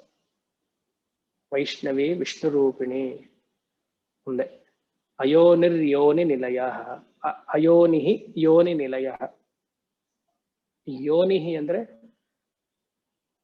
ತಾಯಿಯ ಗರ್ಭದಿಂದ, ಯೋನಿಯಿಂದ ಬಂದಿರುವುದು. ಅಮ್ಮನವ್ರಿಗೆ ಆತರ ಏನ ದೇಹದ ಸಂಬಂಧ ಇಲ್ವೇ? ಪುರುಷ ಮತ್ತೆ ಸ್ತ್ರೀ ಸೇರಿ ಆಗಿ ಅಮ್ಮನವ್ರು ಬರೋ ಅವಶ್ಯಕತೆ ಇಲ್ಲ, ಅದೆಲ್ಲ ನಾವು ಬರ್ಬೇಕಷ್ಟೆ. ಅದಕ್ಕೆ ಅಯೋನಿಹಿ. ಕಾರಣ ಇಲ್ಲ ಅಮ್ಮನವ್ರಿಗೆ ಅವತಾರ ತಗೊಳ್ಬೇಕು ಅಂದ್ರೆ. ಸಹಜವಾಗಿ ಯಾವಾಗ್ಲೂ ಇದ್ದಾರೆ, ಸ್ವೇಚ್ಛೆಯಿಂದ ಅವತಾರ ತಗೊಳ್ಬಹುದು, ಲೀಲದಿಂದ ತಗೊಳ್ಬಹುದು. ಯೋನಿ ನಿಲಯ, ಆದ್ರೆ ನಮ್ಮನ್ನೆಲ್ಲ ಸೃಷ್ಟಿ ಮಾಡಿರೋದಕ್ಕೆ ಅಮ್ಮನವರು ಮಹತ್ ಯೋನಿ. ಪ್ರಪಂಚವೇ ಅಮ್ಮನವರಿಗೆ ಮಹತ್ ಯೋನಿ. ಶ್ರೀಚಕ್ರದಲ್ಲಿ ತ್ರಿಕೋಣಕ್ಕೆ ಯೋನಿ ಅಂತ ಹೆಸರು. ತ್ರಿಕೋಣ ಇರೋದು ಅದೇ ತರ ತಾನೆ ಯೋನಿ, ಅದರಲ್ಲಿ ಬಿಂದು ಅಯೋನಿ. ಕೂಟಸ್ಥ, ಕೂಟ ಅಂದ್ರೆ ಸಮೂಹ, ಸಮೂಹ. ಮಾಯಾಗೆ ಕೂಟ ಅಂತ ಹೆಸರು. ಆ ಮಾಯದಲ್ಲಿ ಇರೋದಕ್ಕೆ ಸ್ಥಾ, ಕೂಟಸ್ಥ. ಸ್ಥ ಅಂದ್ರೆ ಆತ್ಮಸ್ವರೂಪ, ಮಾಯೆಯಲ್ಲಿ ಆತ್ಮ ಇರೋದ್ರಿಂದ ಕೂಟಸ್ಥ. ಕೂಟ ಸಮೂಹ ಈಸ್ಕೊಳ್ತು ಮಾಯ. ಈ ಮಾಯವನ್ನು ನೋಡ್ತಿರೋರು ಯಾರು? ಮಾಯಕ್ಕೆ ಆಧಾರ ಯಾರು? ಆತ್ಮ. ಕೂಟಸ್ಥ ಕುಲರೂಪಿಣಿ. ಕುಲರೂಪಿಣಿ ಅಂದ್ರೆ ಇಲ್ಲರ್ಥ ಗುರು ಪರಂಪರಾ ವಿದ್ಯಾಗೆ ಕುಲಹ ಅಂತ ಹೆಸರು. ಶ್ರೀ ವಿದ್ಯಾ ಗುರು ಪರಂಪರೆಗೆ ಕುಲರೂಪಿಣಿ, ಅವರವರ ಗುರು ಪರಂಪರ. ಮುಂದೆ ವೀರಗೋಷ್ಠಿ ಪ್ರಿಯ ವೀರ ನೈಷ್ಕರ್ಮ್ಯ ನಾದರೂಪಿಣಿ. ವೀರಗೋಷ್ಠಿ ಹಿಂದೆ ನೋಡಿದ್ವಿ, ಅಮ್ಮನವರ ಪರಿವಾರಗಳೆಲ್ಲ ವೀರರೇ. ಶಿವ, ಸುಬ್ರಹ್ಮಣ್ಯ, ಗಣಪತಿ ಎಲ್ಲರೂ ವೀರರೇ. ವೀರ ಗಣಪತಿ ಅಂತಾನೆ ಒಂದು ಗಣಪತಿ ಫಾರ್ಮ್ ಇದೆ.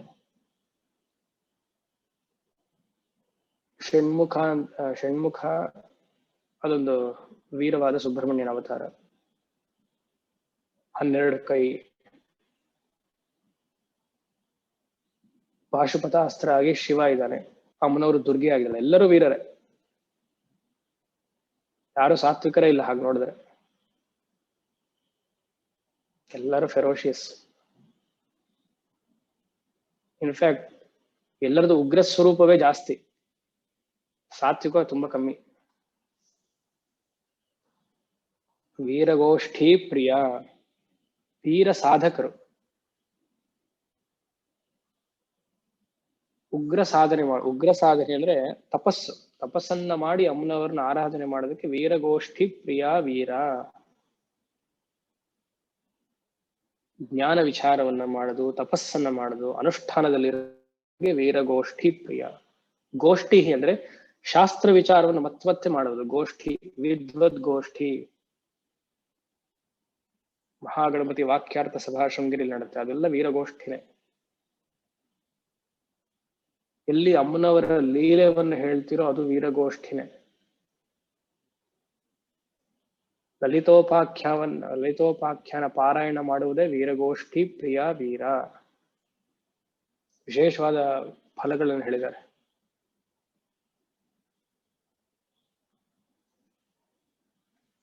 ಆಫೀಸಲ್ಲಿ ತುಂಬಾ ಯಾರು ನಿಮ್ಮ ಬಾಸ್ ಅಥವಾ ಯಾರು ಕಾಟ ಕೊಡ್ತಿದ್ರೆ ಲಲಿತೋಪಾಖ್ಯಾನ ಪಾರಾಯಣ ಮಾಡಿ, ಅದು ಮುಗಿಸೋದ್ರೊಳಗಡೆ ಕಾಟ ಎಲ್ಲ ಕಮ್ಮಿ ಆಗುತ್ತೆ. ಪೂರ್ತಿ ಅಮ್ಮನವರ ವೈಭವವನ್ನು ಓದಿ, 1ನೇ ಶ್ಲೋಕದಿಂದ ಕೊನೆಯವರೆಗೂ.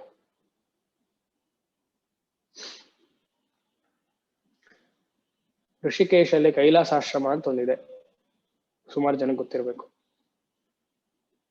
ಈ ಹೊತ್ತಿಗೆ ಸನ್ಯಾಸಿಗಳನ್ನೆಲ್ಲ ಒಟ್ಟಿಗೆ ಸೇರಿಸಿ ಸನ್ಯಾಸಿಗಳಿಗೆ ಊಟ ವಸತಿ ಎಲ್ಲ ಕೊಟ್ಟಿರೋ ಏಕೈಕ ಆಶ್ರಮ ಕೈಲಾಸಾಶ್ರಮ ಋಷಿಕೇಶ್. ಹರಿದ್ವಾರಲ್ಲಿದೆ, ಉತ್ತರಕಾಶಿಲಿದೆ, ಬಟ್ ಮೇನ್ ಬ್ರಾಂಚ್ ಋಷಿಕೇಶಲ್ಲಿದೆ. ಸುಮಾರು ಜನಕ್ಕೆ ನಾ ಈ ಕತೆ ಹೇಳಿದ್ದೆ, ಆದ್ರೂ ಮತ್ತೆ ಜ್ಞಾಪಿಸ್ತಾ ಇದ್ದೀನಿ. ವೀರಗೋಷ್ಠಿ ಅಂದ್ರೆ ಶಾಸ್ತ್ರ ವಿಚಾರ ಅಂತ. ಗೋಷ್ಠಿ ವಿಚಾರ ಮಾಡಬೇಕು, ಶಾಸ್ತ್ರವನ್ನ ಅಧ್ಯಯನ ಮಾಡಬೇಕು, ಶ್ರವಣ ಮನನ ನಿಧಿಧ್ಯಾಸನ ಮಾಡಬೇಕು. ಅದಕ್ಕೆ ವೀರಗೋಷ್ಠಿ ಅಂತ. ಒಬ್ಬ ಸ್ವಾಮಿಗಳಿದ್ರಂತಲ್ಲಿ ಜಸ್ಟ್ ಬಿಫೋರ್ ಸ್ಟಾರ್ಟಿಂಗ್ ಕೈಲಾಸಾಶ್ರಮ. ಈಶ್ವರನ ಪ್ರತಿಷ್ಠೆ ಮಾಡಬೇಕು ಅಂತ ಅವ್ರಿಗೆ ಬಹಳ ಆಸೆ ಇತ್ತು.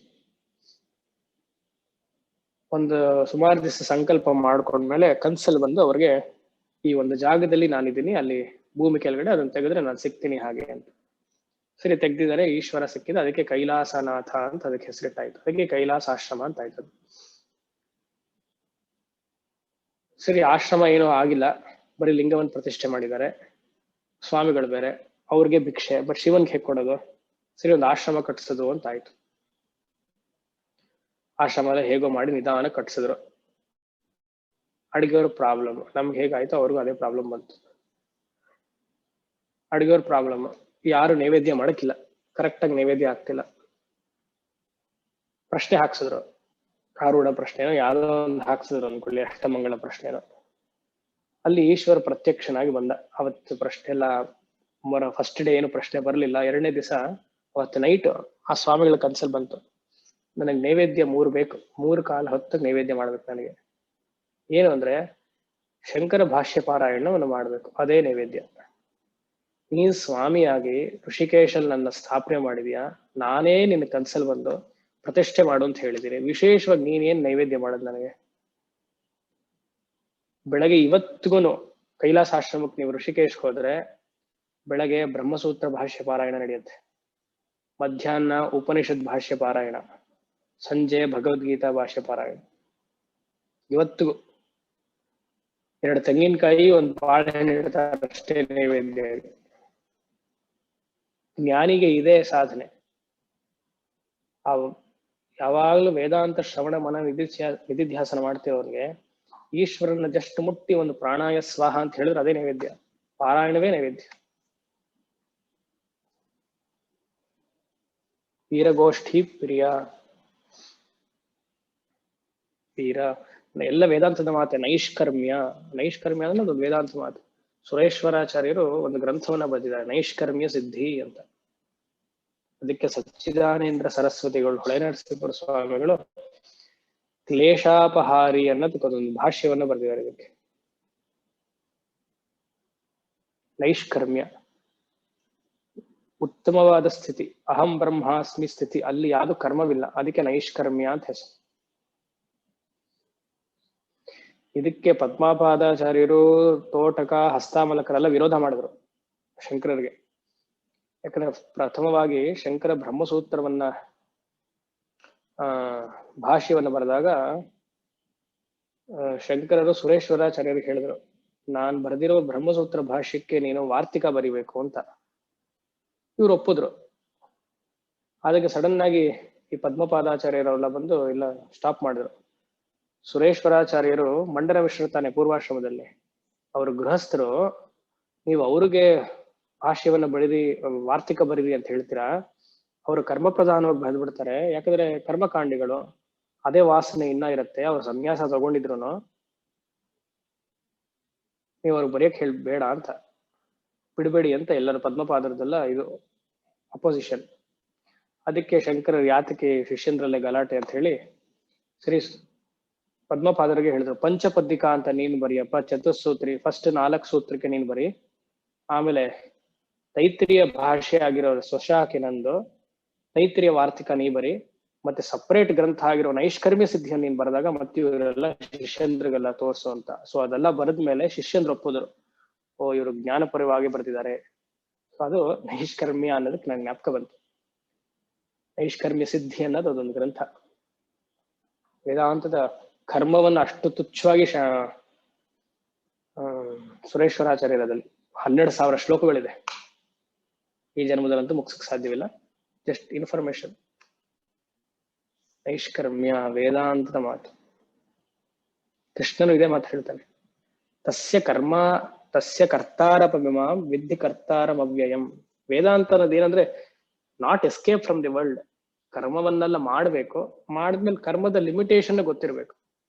ಮೋಕ್ಷ ಕರ್ಮಕ್ಕೆ ಹೆಲ್ಪ್ ಮಾಡಲ್ಲ ಅಂತ ಲಿಮಿಟೇಷನ್ ಗೊತ್ತಾಗಿದ ತಕ್ಷಣ ಕರ್ಮವನ್ನ ಬಿಡ್ಬೇಕು.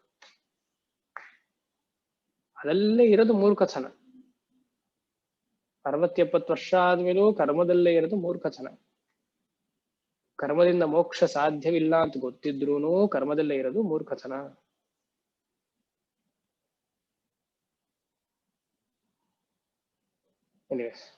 ನೈಷ್ಕರ್ಮ್ಯ ನಾದರೂಪಿಣಿ. ನಾದರೂಪಿಣಿ ಅಂದ್ರೆ ಓಂಕಾರ ರೂಪಿಣಿ. ನಾದ ಅಂದ್ರೆ ಮಂತ್ರ, ನಾದೋಪಾಸನ, ಶಬ್ದ ಬ್ರಹ್ಮ, ಓಂಕಾರ ರೂಪಿಣಿ. ಅನಾಹತ ಚಕ್ರದಲ್ಲಿ ಈ ಪ್ರಣವ ಧ್ವನಿ ಉನ್ನತವಾದ ಯೋಗಿಗಳಿಗೆ ಇದೆಲ್ಲ ಸಹಜ, ಸೂಕ್ಷ್ಮವಾಗಿ ಕೇಳಿಸ್ತಾ ಹೋಗುತ್ತೆ. ಒಂದು ಹೋಗುವ ವಿಜ್ಞಾನ ಕಲನಾ ಕಲ್ಯ. ವಿಜ್ಞಾನ ಪ್ರಪಂಚ ಒಂದು ಆರ್ಡರ್ ಅಲ್ಲಿದೆ, ಅದನ್ನ ಸೃಷ್ಟಿ ಮಾಡಿದವರು ಅಮ್ಮನವರು, ಅದೆಲ್ಲ ನಡೆಸ್ತಾ ಇರೋದು ವಿಜ್ಞಾನ ಕಲನಾ ಕಲ್ಯ. ಹೇಗದು ನಡೀತಿದೆ? ಶಾಸ್ತ್ರದ ರೂಪದಲ್ಲಿ ಧರ್ಮಾಚರಣೆ ಮೂಲಕ ನಡೀತಿದೆ. ಕಾಸ್ ಅಂಡ್ ಎಫೆಕ್ಟ್ ಪ್ರಪಂಚದಲ್ಲಿ ತುಂಬಾ ಸರಳವಾಗಿ ತುಂಬಾ ಎಫಿಷಿಯೆಂಟ್ ಆಗಿ ನಡೀತಾ ಇದೆ. ಮ್ಯೂಟ್ ಮಾಡಿ ದಯವಿಟ್ಟು. ವಿಜ್ಞಾನ, ಇನ್ನೊಂದು ಅರ್ಥ ವಿಜ್ಞಾನ ಅಂದ್ರೆ ಶಾಸ್ತ್ರ ಅಂತ. 14 ಶಾಸ್ತ್ರ, ಚತುರ್ದಶ ಶಾಸ್ತ್ರಕ್ಕೆ ವಿಜ್ಞಾನ ಅಂತ ಹೆಸರು. ವಿಜ್ಞಾನ ಕಲನಾ. She is the mother of all shastras. ಕಲ್ಯ, ಕಲ್ಯ ಅಂದ್ರೆ ಸ್ಕಿಲ್ ಅಂತ ಹೇಳ್ತೀವಲ್ಲ, ದಕ್ಷತೆ. She is all 14 shastras and she imparts all 14 skillfully, efficiently. Kalya. ಉಪಾಸನ ದೃಷ್ಟಿಯಲ್ಲಿ ನೋಡಬೇಕಂದ್ರೆ ಯೋಗ ಸ್ಥಿತಿಯೇ ಕಲ್ಯ. ಯೋಗ ಸ್ಥಿತಿ ಅಂದ್ರೆ ಧ್ಯಾನ ಸ್ಥಿತಿ. ಸತತವಾಗಿ ಸುಮಾರು ಗಂಟೆಗಳ ಕಾಲ ಧ್ಯಾನ ಮಾಡೋದಕ್ಕೆ ಕಲ್ಯ ಅಂತ ಹೆಸರು. ವಿಜ್ಞಾನ ಕಲನಾ ಕಲ್ಯ.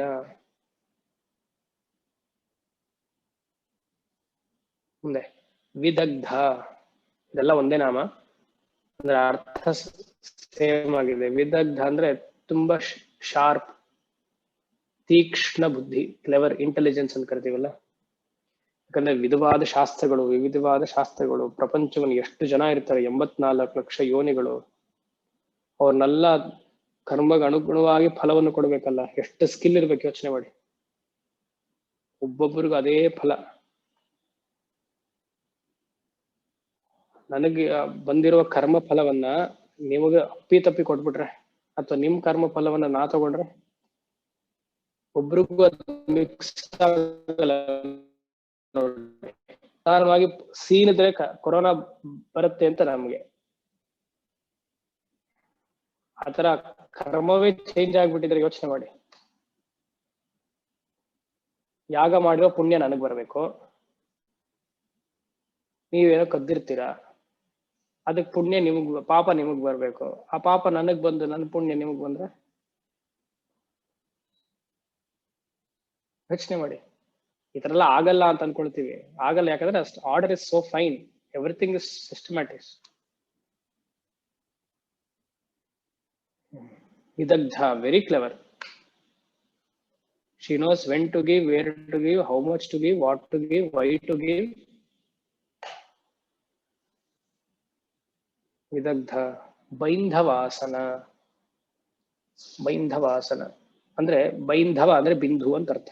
ಬಿಂದು ವಾಸನ ಇಸ್ ಬೈಂಧವಾಸನ. ಬಿಂದು ಅಲ್ಲಿ ನೆಲೆ ನಿಲ್ಲಿಸಿರು ಶ್ರೀಚಕ್ರ. ಬಿಂದು, ಬೈಂಧವ ಅಂದ್ರೆ ಸಹಸ್ರಾರ ಅಂತಾನು ಅರ್ಥ. ಮಿಕ್ಕಿದೆಲ್ಲ ಕೂಟಗಳಿಗೆ, ಈ ಕೂಟಸ್ಥ ಅಂತಲ್ಲ, ಸ್ಥ ಅನ್ನೋದು ಬಿಂದು, ಈ ಕೂಟಹ ಅನ್ನೋದು ತ್ರಿಕೋಣ, ದಳಗಳು ಎಲ್ಲ. ಮುಂದೆ ತತ್ವಾಧಿಕ ತತ್ವಮಯಿ ತತ್ವಮರ್ಥ ಸ್ವರೂಪಿಣಿ ಸಾಮಗಾನ ಪ್ರಿಯ ಸೌಮ್ಯ ಸದಾಶಿವ ಕುಟುಂಬಿನಿ. ಇದನ್ನ ಆಲ್ರೆಡಿ ನಾವು ನೋಡಾಗಿದೆ, ಹೆಚ್ಚಿಗೆ ಹೇಳೋದಿಲ್ಲ. ತತ್ವಾಧಿಕ ಎಲ್ಲಿ ನೋಡಿದ್ವಿ ಹೇಳಿ? ಹಿಂದೆ ಒಂದು ನಾಮ ಇತ್ತು, ತತ್ವಾಧಿಕ. ತತ್ವಾಸನ, ತತ್ವಮಯಿ, ಪಂಚಕೋಶಾಂತರ ಸ್ಥಿತ ಅಲ್ಲಿ ನಾವು ಇದು ನೋಡಿದ್ವಿ. ಅಲ್ಲಿ ಅರ್ಥ ಇದ್ರೆ ಅರ್ಥ ಮಾಡ್ಕೊಂಡಿದ್ರೆ ಓಕೆ. ತತ್ವ ಅಂದ್ರೆ ಅಲ್ಲಿ ಹೇಳಿದ್ದೆ 24 ತತ್ವಗಳಿದೆ ಸಾಂಖ್ಯದ ಪ್ರಕಾರ. ತಂತ್ರದ ಪ್ರಕಾರ 36 ತತ್ವಗಳಿದೆ. Care of that. ತತ್ವ ಅಂದ್ರೆ ಬೇಸಿಕಲಿ ರಾ ಮೆಟೀರಿಯಲ್ಸ್, ಪ್ರಪಂಚವನ್ನ ಸೃಷ್ಟಿ ಮಾಡಕ್ಕೆ ಬೇಕಾಗಿರುವ ರಾ ಮೆಟೀರಿಯಲ್ಸ್. ತತ್ವಾಧಿಕ, ಅಧಿಕ. She is beyond all these 36 tattvas. ಹೇಗೆ ಒಂದು ಚಕ್ರದಲ್ಲಿ ದ ವೀಲ್, ಸ್ಪೋಕ್ಸ್ ಎಲ್ಲ ಇರುತ್ತೆ ಅಲ್ಲಿ, ಆದ್ರೆ ಮಧ್ಯದ ಆಕ್ಸಿಸ್ ಅಂತ ಇರುತ್ತಲ್ಲ, ಅದು ತತ್ವಾಧಿಕ. ಪ್ರಪಂಚ ಎಲ್ಲ ತಿರುಗ್ತಾ ಇರತ್ತೆ, ವಾಮನವ್ರು ಮಾತ್ರ ಸ್ಥಗಿತವಾಗಿ ಇರ್ತಾರೆ. ಅದೇ ಸ್ಕಿಲ್. ವಿದಗ್ಧ. ತತ್ವಮಯಿ. ಇನ್ನೆಂಟು ಮೈ ಅಂದ್ರೆ ಎಲ್ಲದರಲ್ಲೂ, ಈ 36 ತತ್ವದಲ್ಲಿಯೂ ಅಮ್ಮನವ್ರು ಇರುವುದು. ನಾ ಇದೆಲ್ಲ ಹಿಂದೆ ಹೇಳಿದ್ದೀನಿ, ಮತ್ತೆ ಹೇಳೋದಿಲ್ಲ, ಅಲ್ಲಿದೆ ನೋಡಿ. ಸರ್ವವ್ಯಾಪಕ, ಈ ತತ್ವದೆಲ್ಲ ವ್ಯಾಪಿಸಿರೋದಕ್ಕೆ ತತ್ವಮಯಿ. ತತ್ವಮರ್ಥ ಸ್ವರೂಪಿಣಿ. ಅರ್ಥ ಅಂದ್ರೆ ವಿಚಾರ, ತತ್ವ ಆತ್ಮತತ್ವ. ಸ್ವರೂಪಿಣಿ, ಆತ್ಮರೂಪಳಾಗಿ, ಐ ಆಮ್, ನಾನಿದ್ದೀನಿ ಅನ್ನೋ ಭಾವ ಇರುತ್ತಲ್ಲ, ಆ ರೂಪದಲ್ಲಿಯೂ ಅಮ್ಮನವರಿದ್ದಾರೆ ಅಂತ. ತತ್ವಮರ್ಥ ಸ್ವರೂಪಿಣಿ. ಸಾಮಗಾನ ಪ್ರಿಯ. ಸಾಮಗಾನ. ಎಲ್ಲ ದೇವತೆಗಳಿಗೂ ಈ ಸಾಮಗಾನ ಅಂದ್ರೆ ಬಹಳ ಪ್ರೀತಿ. ಶಿವ ಸಹಸ್ರನಾಮದಲ್ಲೂ ಬರುತ್ತೆ, ವಿಷ್ಣು ಸಹಸ್ರನಾಮದಲ್ಲೂ ಬರುತ್ತೆ, ಗೀತೆಯಲ್ಲೂ ಬರುತ್ತೆ. ಕೃಷ್ಣ ಹೇಳ್ತಾರೆ ವೇದಾನಾಂ ಸಾಮವೇದೋಸ್ಮಿ. ಅದರಲ್ಲೂ ಇನ್ನೊಂದು ಸಾಮಾನಾಂ ಬೃಹತ್ ಸಾಮಃ. ಸಾಮವೇದಕ್ಕೆ ಅಷ್ಟು ಬಲ. ಎಲ್ಲಾ ವೇದದಲ್ಲಿಯೂ ನಾನು ಸಾಮವೇದನಾಗಿದ್ದೀನಿ. ಆ ವೇದದಲ್ಲಿಯೂ ಬೃಹತ್ ಸಾಮ 12 ಸಾಮಗಳು ಬರುತ್ತೆ. ಅದರಲ್ಲಿ ಬೃಹತ್ ಸಾಮ ಅನ್ನೋದು ವಿಶೇಷವಾದ ಸಾಮ, ಅದೊಂದು ವೃತ್ತಿ. ಆ ಬೃಹತ್ ಸಾಮ ರೂಪದಲ್ಲಿಯೂ ನಾನಿದ್ದೇನೆ. ಬೃಹತ್ ಸಾಮ ಅಂದ್ರೆ ಸೂರ್ಯನ ನಡೆಗೆ ಬೃಹತ್ ಸಾಮ ಅಂತ ಹೆಸರು. ಅದಕ್ಕೆ ತ್ಯಾಗರಾಜರು ಬರೆದದ್ದು ಸಾಮಜ ವರಗಮನ. ಸಾಮಜ ವರಗಮ, ಗಮನ ಅಂದ್ರೆ ಸೂರ್ಯನ ಪಾತ್. ಸಾಮಜ, ಸಾಮ ಅಂದ್ರೆ ಸೂರ್ಯನ ಮೂಮೆಂಟ್. ಸಾಮಜ ವರಗಮನ ಇಲ್ಲಿ ಚೆನ್ನಾಗಿದೆ ನೋಡಿ. ತತ್ವಮರ್ಥ ಸ್ವರೂಪಿಣಿ ಆದ್ಮೇಲೆ ಸಾಮಗಾನ. ಯಾಕಂದ್ರೆ ಚಾಂದೋಗ್ಯ ಉಪನಿಷತ್ತಲ್ಲಿ ಬರೋದು ಸಾಮವೇದ. ಚಾಂದೋಗ್ಯ ಉಪನಿಷತ್ತಲ್ಲಿ ಬರುತ್ತೆ. ಅಲ್ಲಿ ತತ್ವಮರ್ಥ ಸ್ವರೂಪಿಣಿ, ಅಲ್ಲಿ ತತ್ವಮಸಿ ಎನ್ನುವ ಮಹಾವಾಕ್ಯ ಇದೆ. ತತ್ವಮರ್ಥ ಸ್ವರೂಪಿಣಿ ಆಗಿದ ತಕ್ಷಣನೇ ಸಾಮಗಾನ ಪ್ರಿಯ ಹಾಕಿರೋದಕ್ಕೆ ಅದು ಆರ್ಡರ್ ಎಷ್ಟು ಚೆನ್ನಾಗಿದೆ. ಬೃಹತ್ ಸಾಮ, ಮತ್ತೆ ತತ್ವಮಸಿ, ಮತ್ತೆ ತತ್ವಮರ್ಥ ಸ್ವರೂಪಿಣಿ, ಇದೆಲ್ಲ ಇಟ್ ಇಸ್ ಇನ್ ಆರ್ಡರ್. ವೇದಾಂತದ ವಿಚಾರ. ಒಂದು ತಂತ್ರದ ಹಿತೋಕ್ತಿದೆ. ನಮ್ಮ ಶರೀರದಲ್ಲಿ ಋಗ್ ಯಜುಸ್ ಸಾಮ ಅಂತ ವಿಭಜನೆ ಮಾಡಿದ್ದಾರೆ. ನಮ್ಮ ಆಲೋಚನೆಗಳೆಲ್ಲ ಋಗ್ವೇದದ ಮೂಲಕ ಇರ್ಬೇಕಂತೆ, ಅಥವಾ ಋಗ್ವೇದದ ತರ ಇರಬೇಕು ಆಲೋಚನೆಗಳು. ಯಾಕಂದ್ರೆ ಋಗ್ವೇದದೆಲ್ಲ ಮಂತ್ರಪೂರ್ವಕವಾಗಿರೋದು, ಅವೆಲ್ಲ ಸ್ತುತಿ ಋಗ್ವೇದದಲ್ಲಿ. ಸೊ ನಮ್ಮ ಆಲೋಚನೆಯು ಸ್ತುತಿ ಮೂಲಕವಾಗಿ ಅಂದ್ರೆ ಉತ್ಕೃಷ್ಟವಾಗಿರ್ಬೇಕು. ಯಜುರ್ವೇದ ಎಲ್ಲ ಅರ್ಚಪೂರ್ವಕ ಇರಬೇಕು. ಅಂದ್ರೆ ನಮ್ಮ ಜೀವನದ ನಡತೆ ಯಜುರ್ವೇದದಲ್ಲಿ ಹೇಗೆ ಯಾಗವನ್ನ ಹೇಳಿದಾರೋ ಅಂದ್ರೆ ಕರ್ಮಯೋಗದ ಪರವಾಗಿರ್ಬೇಕು. ಸಾಮವೇದ ಪೂರ್ತಿ ಗಾನ, ನಮ್ಮ ಉಚ್ಛ್ವಾಸ ನಿಶ್ವಾಸ ತರ ಇರ್ಬೇಕಂತೆ. Inhalation and ಎಕ್ಸಲೇಷನ್. ಸಾಮಗಾನ ಪ್ರಿಯ. ನಾದೋಪಾಸನೆ ಮಾಡಿ ಎಷ್ಟು ಜನ ಮೋಕ್ಷವನ್ನ ಗಳಿಸಿದ್ದಾರೆ. ತ್ಯಾಗರಾಜರು, ಶ್ಯಾಮಶಾಸ್ತ್ರಿಗಳು, ಮುತ್ತುಸ್ವಾಮಿ ದೀಕ್ಷಿತರು, ಇನ್ನು ಹಲವಾರು. ಸಾಮಗಾನ ಪ್ರಿಯ. ಸೌಮ್ಯ, ಸ ಉಮ ಸೌಮ್ಯ, ಸೋಮ ಅಂತಾನೂ ಆಗತ್ತಿದು. ಭಟ್ಟನಾರಾಯರು ಸೌಮ್ಯಗೆ ಸೋಮ ಅಂತ ಬರೆದಿದ್ದಾರೆ. ಸೌಮಲತಾ ರೂಪಿಣಿ. ಸೋಮಃ ಅಂದ್ರೆ ಔಷಧಿ ಅಂತ ಅರ್ಥ. ನಾವು ತಗೊಳ್ಳೋ ಔಷಧಿ ಎಲ್ಲ ಮೆಡಿಸಿನಲ್ ಹರ್ಬ್, ಆಯುರ್ವೇದಿಕ್ ಹರ್ಬ್ ಔಷಧಿ. ಅಂದ್ರೆ ಯಾಗಸ್ವರೂಪಿಣಿಗೆ ಸೋಮರೂಪ. ಡೇವಿಡ್ ಫ್ರಾಲೆ, ವೆರಿ ಗುಡ್ ಪರ್ಸನ್, ಸುಮಾರು ಜನ ಕೇಳಿರ್ಬೋದು. ಅವರು ರಿಸರ್ಚ್ ಮಾಡಿದ್ದಾರೆ ಸೋಮ ಅಂಡ್ ಇಂಡಿಯನ್ ಗಾಡ್ಸ್ ಅಂತ. ಸೋಮ ಇಂಡಿಯನ್ ಬುಕ್ ಹೆಸರು ಸೋಮ ಇನ್ ಯೋಗ ಅಂಡ್ ಆಯುರ್ವೇದ. ಅಷ್ಟು ಡೀಟೇಲ್ ರಿಸರ್ಚ್. ಸೋಮ ಅಂದ್ರೆ ಏನು ಅಂತ ಋಗ್ವೇದದಲ್ಲಿ ಪವಮಾನ ಸೂಕ್ತ ಮತ್ತೆ ಪೂಯಮಾನ ಎಲ್ಲ ಈ ಸೋಮದ ಬಗ್ಗೆನೆ ಬರೋದು. ಅಮೃತ, ಸೋಮ ದೇವತೆ ಬಗ್ಗೆನೆ. ಸ್ವಾದಿಷ್ಠಯ ಮದಿಷ್ಠಯ ಪವಸ್ವಮಧಾರಯ ಇಂದ್ರಾಯಪಾತವೇ ಸುತಃ ರಕ್ಷೋಹ. ಮುಂದೆ ಹೋಗುತ್ತೆ ಹಾಗೆ. ಪ್ರಾಯಶ್ಚಿತ್ತ, ಹೋಮನ ಪೂರ್ತಿ ಪ್ರಾಯಶ್ಚಿತ್ತವಾದ ಮಂತ್ರ. ಶುದ್ಧಿ ಮಾಡ್ಕೊಳ್ಳೋದಕ್ಕೆ ಸೋಮ ಅಂತ ಹೆಸರು. ಅಲ್ಲಿ ನಾರ್ತ್ ಒಬ್ಬ ಫಾರಿನರ್ ಹಿಮಾಲಯಸ್ಗೆ ಹೋಗ್ತಾ ಒಬ್ಬ ಯೋಗಿವನ್ನ ನೋಡ್ದ. ಇದು ನಡೆದಿರುವಂತಹ ಘಟನೆ. ಒಂದು ಗುಹೆಯಿಂದ ಒಬ್ಬ ಯೋಗಿ ಬಂದು ಶ್ರೀಚಕ್ರ ಮತ್ತೆ ಶಿವಲಿಂಗವನ್ನ ಕೊಟ್ಟು ಜಸ್ಟ್ ಹೊರಟಿದ್ದಾಯ್ತು. ಅಂದ್ರೆ ಕಾಣಿಸ್ಲಿಲ್ಲ, ಮ್ಯಾಜಿಕ್ ಆಗಿ ಹಿ ಡಿಸಪಿಯರ್ಡ್. ಈ ಫಾರಿನರ್ ಅದನ್ನು ತಗೊಂಡು ನಾರ್ತ್ ಕರೋಲಿನಾ ಅನ್ನುವ ಜಾಗ, ಇಲ್ಲಿ ಕೆನಡಾ ಹತ್ರನೋ US ಹತ್ರನೋ ಬರುತ್ತೆ, ಅಲ್ಲಿ ಇದನ್ನ ಪ್ರತಿಷ್ಠೆ ಮಾಡಿ, ಚಿಕ್ಕದೆ ಪಂಚಾಯತಿನ ತರ ಪ್ರತಿನಿತ್ಯ ಬೆಳಗ್ಗೆ ಶ್ರೀಚಕ್ರ ಪೂಜೆ, ಸಂಜೆ ಪ್ರದೋಷ ಟೈಮಲ್ಲಿ ಈಶ್ವರನ ರುದ್ರಾಭಿಷೇಕ. ಫಾರಿನರ್ ಮಾಡಿ ಮಾಡಿ ಇವಾಗ ಪೂರ್ತಿ ಅದು ಸೋಮ ಪ್ರದೇಶವಾಗಿದೆ. ಎಲ್ಲ ಮೆಡಿಸಿನಲ್ ಹರ್ಬ್ಸ್ ಅಲ್ಲಿ ಸೋಮ ಬಿಟ್ರೆ ಮತ್ತೊಂದು ಸಿಗಲ್ಲ ಇವತ್ತಿಗೂ. ಈಗ ಪ್ರತಿ ದಿವಸ ಬೆಳಗ್ಗೆ 4:05 ಗಂಟೆಗೆ ಮೀಮಾಂಸಾ ಶಾಸ್ತ್ರ ಕ್ಲಾಸಸ್ ನಡೆಯುತ್ತೆ.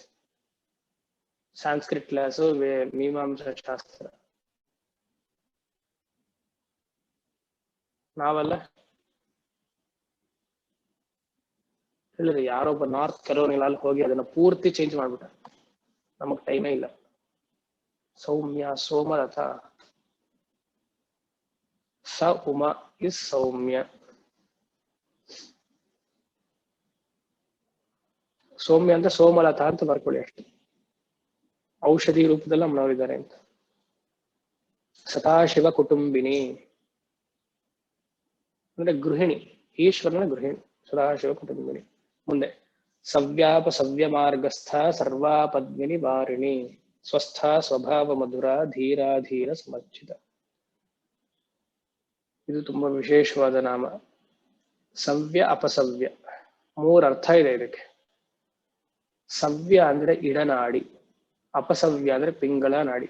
ಸವ್ಯಾಪಸವ್ಯ ಮಾರ್ಗಸ್ಥ, ಇಡ ಮತ್ತೆ ಪಿಂಗಳ ಮಧ್ಯದಲ್ಲಿ ಅಂದ್ರೆ ಸುಷುಮ್ನ.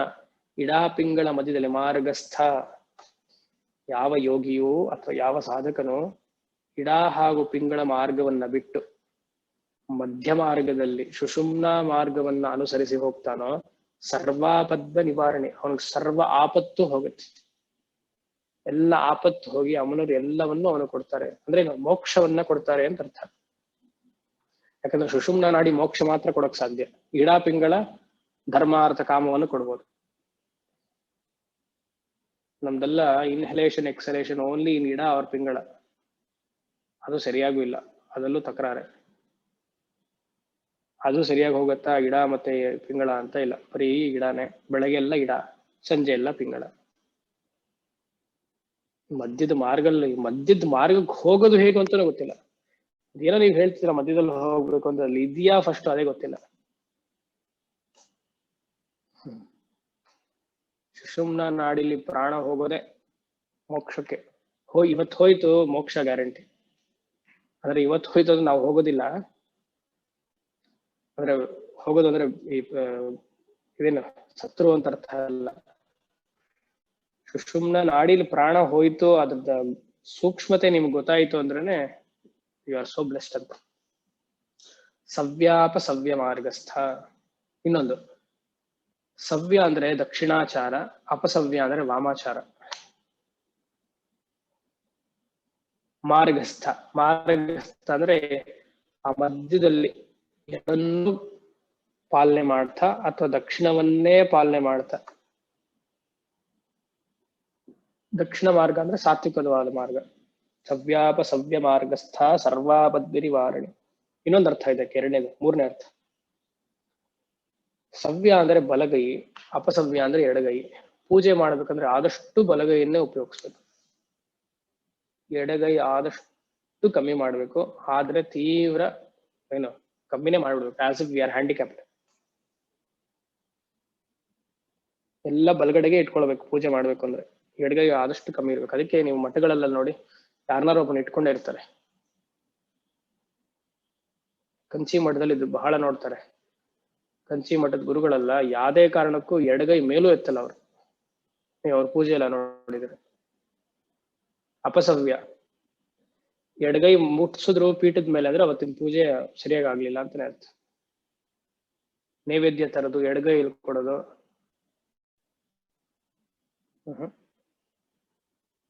ಎಸ್ಪೆಷಲಿ ಶ್ರೀವಿದ್ಯದಲ್ಲಿ ಅವೆಲ್ಲ ಸಾಧ್ಯವೇ ಇಲ್ಲ. ಬಲಗೈ ಇಲ್ಲ ಎರಡೂ ಕೈ ಆದಷ್ಟು ಒಂದೇ ಕೈ. ಇವಾಗ ನೀವು ಸುಮಾರು ನಾವೆಲ್ಲ ಮಾಡ್ತೀವಿ. ಇವಾಗ ಊಟ ಮಾಡ್ತಿರ್ತೀವಿ, ಏನೋ ಅಂತ ಕೊಡ್ಬೇಕು, ಏನೋ ಕೀನೋ ಮನೆ ಕೀನೋ ಗಾಡಿ ಹೀಗೆ ಕೊಡಲ್ವ ನಾವು? ಈ ಕೈ ಹೀಗೆ ಕೊಡ್ತೀವ ಇಲ್ವಾ? ಅಷ್ಟೇ ಗೊತ್ತು ನೋಡಿ. ಅದನ್ನೇ ಪೂಜೆಲೂ ತರಬೇಕಷ್ಟೆ. Very important. ಎಸ್ಪೆಷಲಿ ಅಮ್ಮನವರ ಸಾಧನೆ ಯಾವ್ದೇ ಆಗಿರ್ಬೋದು, ಶ್ರೀವಿದ್ಯಾ ಅರ್ಚನೆ ಬಲಗೈಯೇ. ಆ ಪೂಜೆ ಟೈಮಲ್ಲಿ ಅನ್ಕೊಂಡ್ಬಿಡ್ಬೇಕು ನನಗೆ ಎಡಗೈ ಇಲ್ಲ, ಎಲ್ಲ ರೈಟಲ್ಲೇ ಮಾಡ್ತೀನಿ ಅಂತ. ಇದೆಲ್ಲ ಮ್ಯಾಟರ್ ಆಗತ್ತಾ? ಖಂಡಿತ ಆಗತ್ತೆ. ಏನಂದ್ರೆ ಅದೇನೋ ಹುಚ್ಚರ ಸ್ವಾಮಿಗಳು ಹಾಗೆ ಮಾಡಕ್ಕೆ ಮಾಡ್ಲೇಬೇಕು. ಸವ್ಯ ಮಾರ್ಗಸ್ಥ, ಆಮೇಲೆ ಸರ್ವಾಪದ್ವಿ ನಿವಾರಣಿ, ಸ್ವಸ್ಥ. ಸ್ವಸ್ಥ ಅಂದ್ರೆ ಆರೋಗ್ಯವಾಗಿರೋದು. ದಕ್ಷಿಣಾಚಾರ, ಸಮಯಾಚಾರ, ಮಾರ್ಗಸ್ಥಾಗೆ ಸಮಯಾಚಾರ ಅಂತ ಹಾಕೊಳ್ಳಿ. ಅಪಸವ್ಯಾಗೆ ವಾಮಾಚಾರ, ಸವ್ಯಾಗೆ ದಕ್ಷಿಣಾಚಾರ. ಸ್ವಸ್ಥ ಸಮಯಾಚಾರದಿಂದ ಇದ್ದು ಬಲಗೈ ಉಪಯೋಗಿಸಿ ಸಾತ್ವಿಕ ಸಾಧನೆ ಮಾಡ್ತಾ ಇದ್ರೆ ಜೀವನ ಆರೋಗ್ಯ, ಯಾವುದೇ ತರದ ಬಾಧೆ ಇರೋದಿಲ್ಲ. ಸ್ವ ಅನ್ನುವುದು ದೇಹ ಮತ್ತು ಮನಸ್ಸು ಒಟ್ಟಿಗೆ ಇದ್ರೆ ಸ್ವ, ಅದು ಒಟ್ಟಿಗೆ ಇದೆ ಅಂತಂದ್ರೆ ಸ್ವಸ್ಥ. ಬಹಳ ಕಷ್ಟ ಮನಸ್ಸು ದೇಹ ಒಟ್ಟಿಗೆ ಇರೋದು. ಹ್ಯಾಂಡ್ ಐ ಕೋಆರ್ಡಿನೇಷನ್ ಅಂತೆಲ್ಲ ಕ್ರಿಕೆಟ್ ಅಲ್ಲಿ ಮಾತಾಡ್ತೀವಿ, but mind and body coordination ಇರ್ಬೇಕಲ್ಲ. ಸ್ವಸ್ಥ, ಆದಿವ್ಯಾಧಿ ರಹಿತ, ಸ್ವಭಾವ ಮಧುರ. ಅಮ್ಮನವರ ರೂಪ, ಅಮ್ಮನವರ ಮನಸ್ಸು ಹಾಗೂ ದೇಹ ಒಂದೇ. ಸ್ವಭಾವ ಮಧುರ, ಹನಿ ಜೇನು ಇದ್ದ ಹಾಗೆ. ಜೇನಿಗೆ ನಾವು ಹೇಳ್ಕೊಡ್ಬೇಕಾಗಿಲ್ಲ ಇದು ಜೇನು ಅಂತ, ಅದು ಸ್ವಭಾವ ನ್ಯಾಚುರಲ್ ಆಗಿ ಗೊತ್ತಾಗುತ್ತದೆ. ಅಮ್ಮನವರ ನಾಮ ಮಾಧುರ್ಯ, ಲಲಿತಾ ಎಷ್ಟು ಮಾಧುರವಾಗಿದೆ.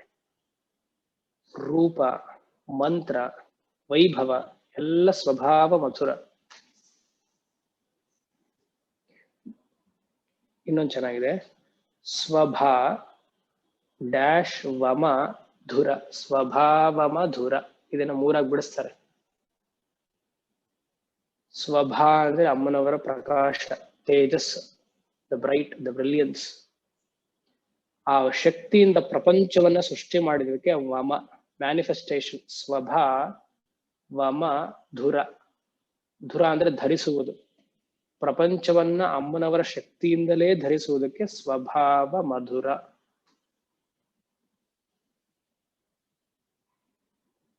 ಮತ್ತೆ ಬಂತು ಧೀರಾಧೀರ ಸಮರ್ಚಿತ, ವೀರಾರಾಧ್ಯ ಧೀರ ಸಮರ್ಚಿತ. ನೋಡಿ ಎಲ್ಲ ಸೇಮ್ ಆಗಿದೆ. ಧೀರರು ಅಂದರೆ ದೈಹಿಕವಾಗಿ ಮಾನಸಿಕವಾಗಿ ಶಕ್ತಿ ಉಳ್ಳವರು. ಧೀರಾಧೀರ ಸಮರ್ಚಿತ, ಯೋಗಿಗಳು ಅಂತ ಅರ್ಥ. ಉತ್ಕೃಷ್ಟವಾದ ಶ್ರೀವಿದ್ಯೆ ಉಪಾಸಕರಿಗೆ ಧೀರಾಧೀರ ಸಮರ್ಚಿತ ಅಂತ ಹೆಸರು. ಚಂದ್ರಶೇಖರ ಮಹಾತ್ರಿಗಳು, ಕಂಚಿ ಮಹಾಪರಿವ, ಇವರಿಗೆಲ್ಲ ಧೀರಾಧೀರ ಸಮರ್ಚಿತ. ಧೀರ ಅಂದ್ರಂತ ಕ್ಷತ್ರಿಯರು ಅಂತ ಅರ್ಥ ಅಲ್ಲ, ಸದಾ ತಪಸ್ವಿಯಾಗಿದ್ದು ಸಾಧನೆ ಮಾಡೋದಕ್ಕೆ ಧೀರ ಅಂತ ಹೆಸರು. ಮುಂದೆ ಇನ್ನೊಂದು ಅರ್ಥ ಬರೀತಾರೆ, ಜ್ಞಾನಿಗಳಿಗೂ ಮತ್ತೆ ಕವಿಗಳಿಗೂ ಧೀರ ಅಂತ ಒಂದು ಹೆಸರಿದೆ, ಅದು ಆಗುತ್ತೆ. ಕಾಳಿದಾಸ ಹಾಗೆ. ಚೈತನ್ಯಾರ್ಘ್ಯ ಸಮಾರಾಧ್ಯ ಚೈತನ್ಯ ಕುಸುಮ ಪ್ರಿಯ ಸದೋದಿತ ಸದಾ ತುಷ್ಟ ತರುಣಾದಿತ್ಯ ಪಾಟಲ. ಇದು ಒಳ್ಳೆ ನಾಮ, ಇದು ವೇದಾಂತದ ನಾಮ. ಚೈತನ್ಯ ಅರ್ಘ್ಯ, ಜಲ ಅರ್ಘ್ಯ ಕೇಳಿದ್ದೇವೆ, ಇದೇನು ಚೈತನ್ಯ ಅರ್ಘ್ಯ? ಚೈತನ್ಯ ಅರ್ಘ್ಯ ಅಂದ್ರೆ ಜ್ಞಾನದ ಅರ್ಘ್ಯ. ಭಾವನೋಪನಿಷತ್ ಹೇಳುತ್ತೆ, ಜ್ಞಾನಂ ಅರ್ಘ್ಯಂ ಜ್ಞೇಯಂ ಹವಿಹಿ. ಜ್ಞಾನವನ್ನ ಅರ್ಘ್ಯ ರೂಪದಲ್ಲಿ ನೋಡ್ಬೇಕು, ಜ್ಞೇಯವನ್ನ, ಜ್ಞೇಯ ಅಂದ್ರೆ ವಿಸ್ಡಮ್, ಹವಿಸ್ ರೂಪಿನಲ್ಲಿ ಅಂದ್ರೆ ಸ್ವಾಹಾಕಾರದಲ್ಲಿ ನೋಡ್ಬೇಕು.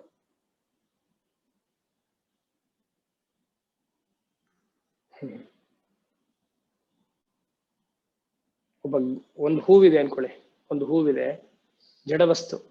ಒಬ್ಬ ಜ್ಞಾನಿ ಆ ಹೂವನ್ನ ಮುಟ್ಟಿದ್ರೆ, ಹೂವು ಒಂದು ಶ್ರೀಚಕ್ರ. ಆ ಜ್ಞಾನಿಯ ಶ್ರೀಚಕ್ರವನ್ನು ಮುಟ್ಟಿದ್ರೆ ಆ ಜ್ಞಾನದಿಂದಲೇ ಶ್ರೀಚಕ್ರ ಎಲ್ಲ ಪ್ರಕಾಶನಗೊಳ್ಳುತ್ತೆ.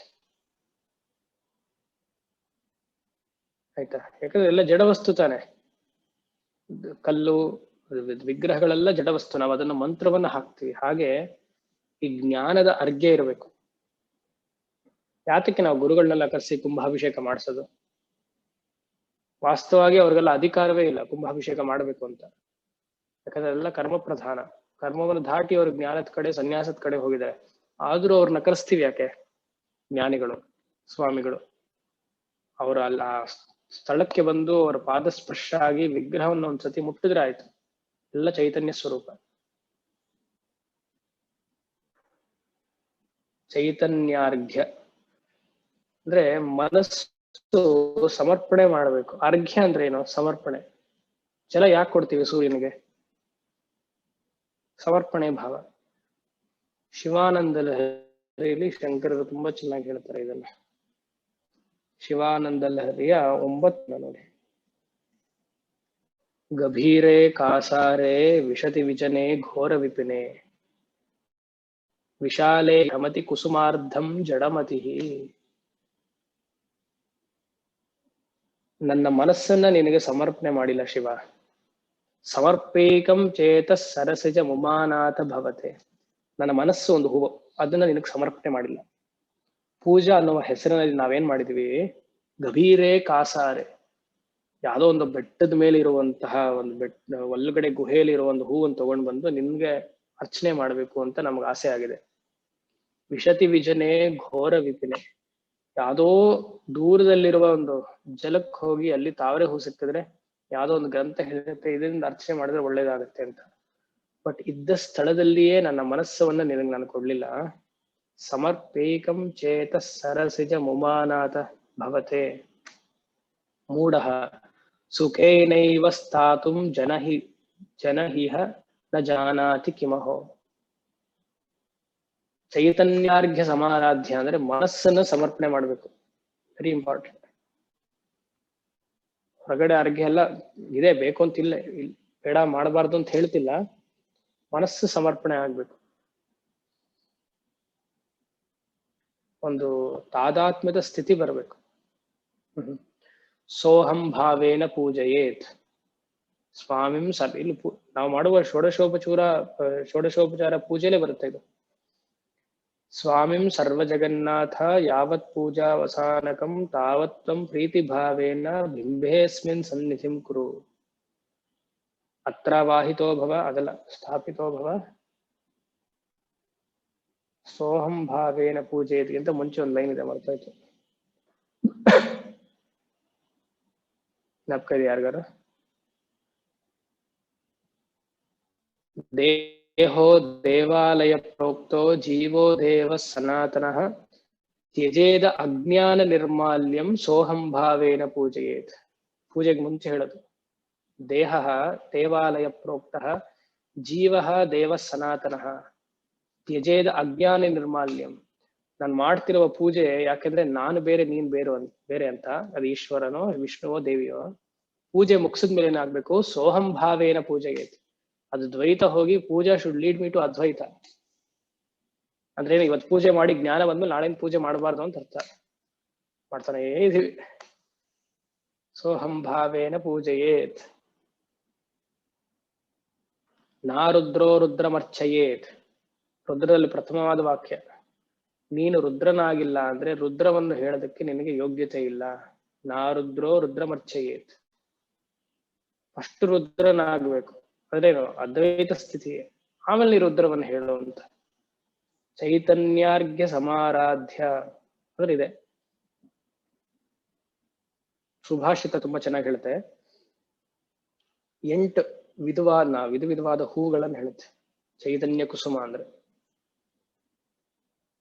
ಅಹಿಂಸಾ ಪ್ರಥಮಂ ಪುಷ್ಪಂ. ಇದೆಲ್ಲ ಜ್ಞಾನದ ಸಂಕೇತ ಅಥವಾ ಜ್ಞಾನಿಯ ಸಂಕೇತ. 8 ಹೂಗಳು ಯಾವ್ದಪ್ಪ? ಚೈತನ್ಯಾರ್ಘ್ಯ ಸಮಾರಾಧ್ಯ ಚೈತನ್ಯ ಕುಸುಮ ಪ್ರಿಯ. ಕುಸುಮ ಫಸ್ಟ್ ಒನ್. ಅಹಿಂಸಾ ಪ್ರಥಮಂ ಪುಷ್ಪಂ, ಅಹಿಂಸೆ ಮೊದಲನೇದು. ಪುಷ್ಪಂ ಇಂದ್ರಿಯ ನಿಗ್ರಹ ಎರಡನೇದು. ಎರಡನೇ ಹೂವು ಯಾವ್ದು ಸಮರ್ಪಣೆ ಮಾಡ್ಬೇಕು ಈಶ್ವರನಿಗೆ? ಪುಷ್ಪಂ ಇಂದ್ರಿಯ ನಿಗ್ರಹ, ಕಂಟ್ರೋಲ್ ಆಫ್ ಸೆನ್ಸಸ್. ನಮ್ಮ ಇಂದ್ರಿಯಗಳನ್ನ ಹತೋಟಿಯಲ್ಲಿ ಇಡಬೇಕು. ಮೂರನೇದು ಸರ್ವಭೂತ ದಯಾ ಪುಷ್ಪಂ, ಎಲ್ಲರಲ್ಲಿಯೂ ಸಮಭಾವ ಇರಬೇಕು. ಸರ್ವಭೂತ ದಯಾ ಪುಷ್ಪಂ. ನಾಲ್ಕನೇದು ಕ್ಷಮ ಪುಷ್ಪಂ ವಿಶೇಷತಃ. ಕ್ಷಮ ಫರ್ಗಿವ್ನೆಸ್, ಕ್ಷಮ ಪುಷ್ಪಂ ವಿಶೇಷತಃ. ಐದನೇದು ಜ್ಞಾನ ಪುಷ್ಪಂ. ಅದ್ವೈತ ಜ್ಞಾನವಿರಬೇಕು. ಜ್ಞಾನ ಪುಷ್ಪಂ ತಪಃ ಪುಷ್ಪಂ. ಸತತವಾಗಿ ತಪಸ್ ಮಾಡಬೇಕು.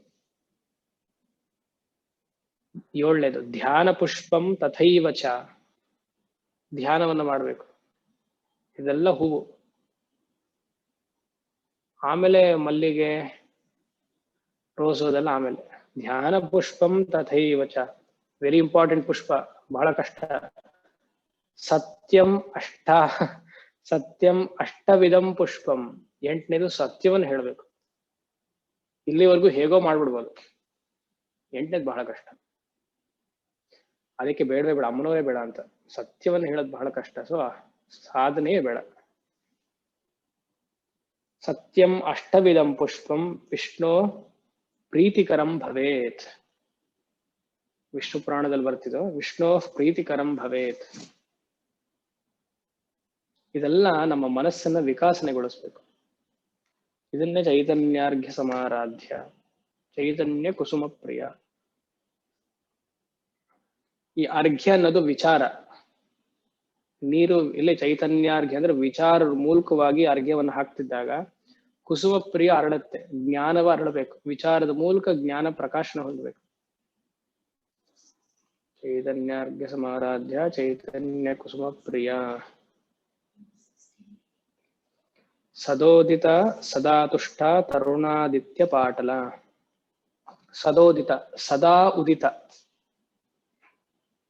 ಅಮ್ಮನವ್ರು ಯಾವಾಗ್ಲೂ ರೈಸ್ ಆಗದೆ, ಲಗ್ನದ ತರ, ಸೂರ್ಯನ ತರ ಪ್ರತಿ ಕ್ಷಣವೂ ರೈಸ್. ಸೂರ್ಯ ಇಲ್ಲಿ ನಮಗ್ ಭೂಮಿಗೆ ಮಾತ್ರ sunrise sunset, is always there. So ಸೂರ್ಯನ ತರ ಅಮ್ಮನವರು ಸದಾ ಉದಿತ.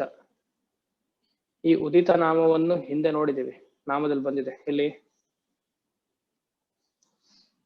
ಎಲ್ಲೋ ಇದೆ.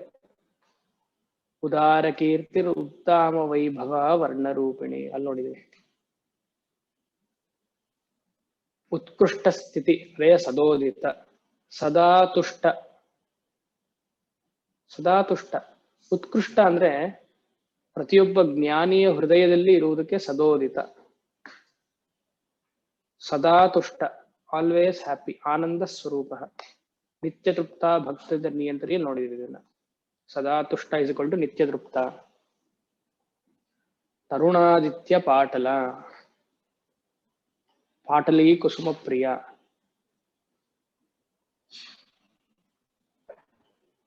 ರೆಡ್ ಒಂದು ಮೊನ್ನೆ ನೋಡಿದೆ, ನಾನು ಹೇಳಿದೆ ಲಾಸ್ಟ್ ಕ್ಲಾಸಲ್ಲಿ, ರೆಡ್ ಅಂಡ್ ವೈಟ್ಗೆ ಪಾಟಲಿ ಕುಸುಮ ಅಂತ. ಅದಲ್ಲಿ ಹಾಗೆ ಹೇಳಿಲ್ಲ, ಒಂದೇ ಹೂವಿನಲ್ಲಿ ಎರಡೂ ಇರ್ಬೇಕಂತೆ. ಒಂದೇ ಹೂವಿನಲ್ಲಿ white petal and red petal ಇದ್ರೆ ಮಾತ್ರ ಪಾಟಲಿ ಕುಸುಮ ಪ್ರಿಯ. ತರುಣಾದಿತ್ಯ ಪಾಟಲ. ಆದಿತ್ಯ ಸೂರ್ಯನ ಕಿರಣ, ಹಾಗೆ ಯಾತರ ಕಿರಣ? ತರುಣ. ತರುಣ ಅಂದ್ರೆ ಯೂಶಲಿ ಮಧ್ಯಾಹ್ನದ ಸೂರ್ಯನಿಗೆ ತರುಣ ಅಂತ ಹೆಸರು.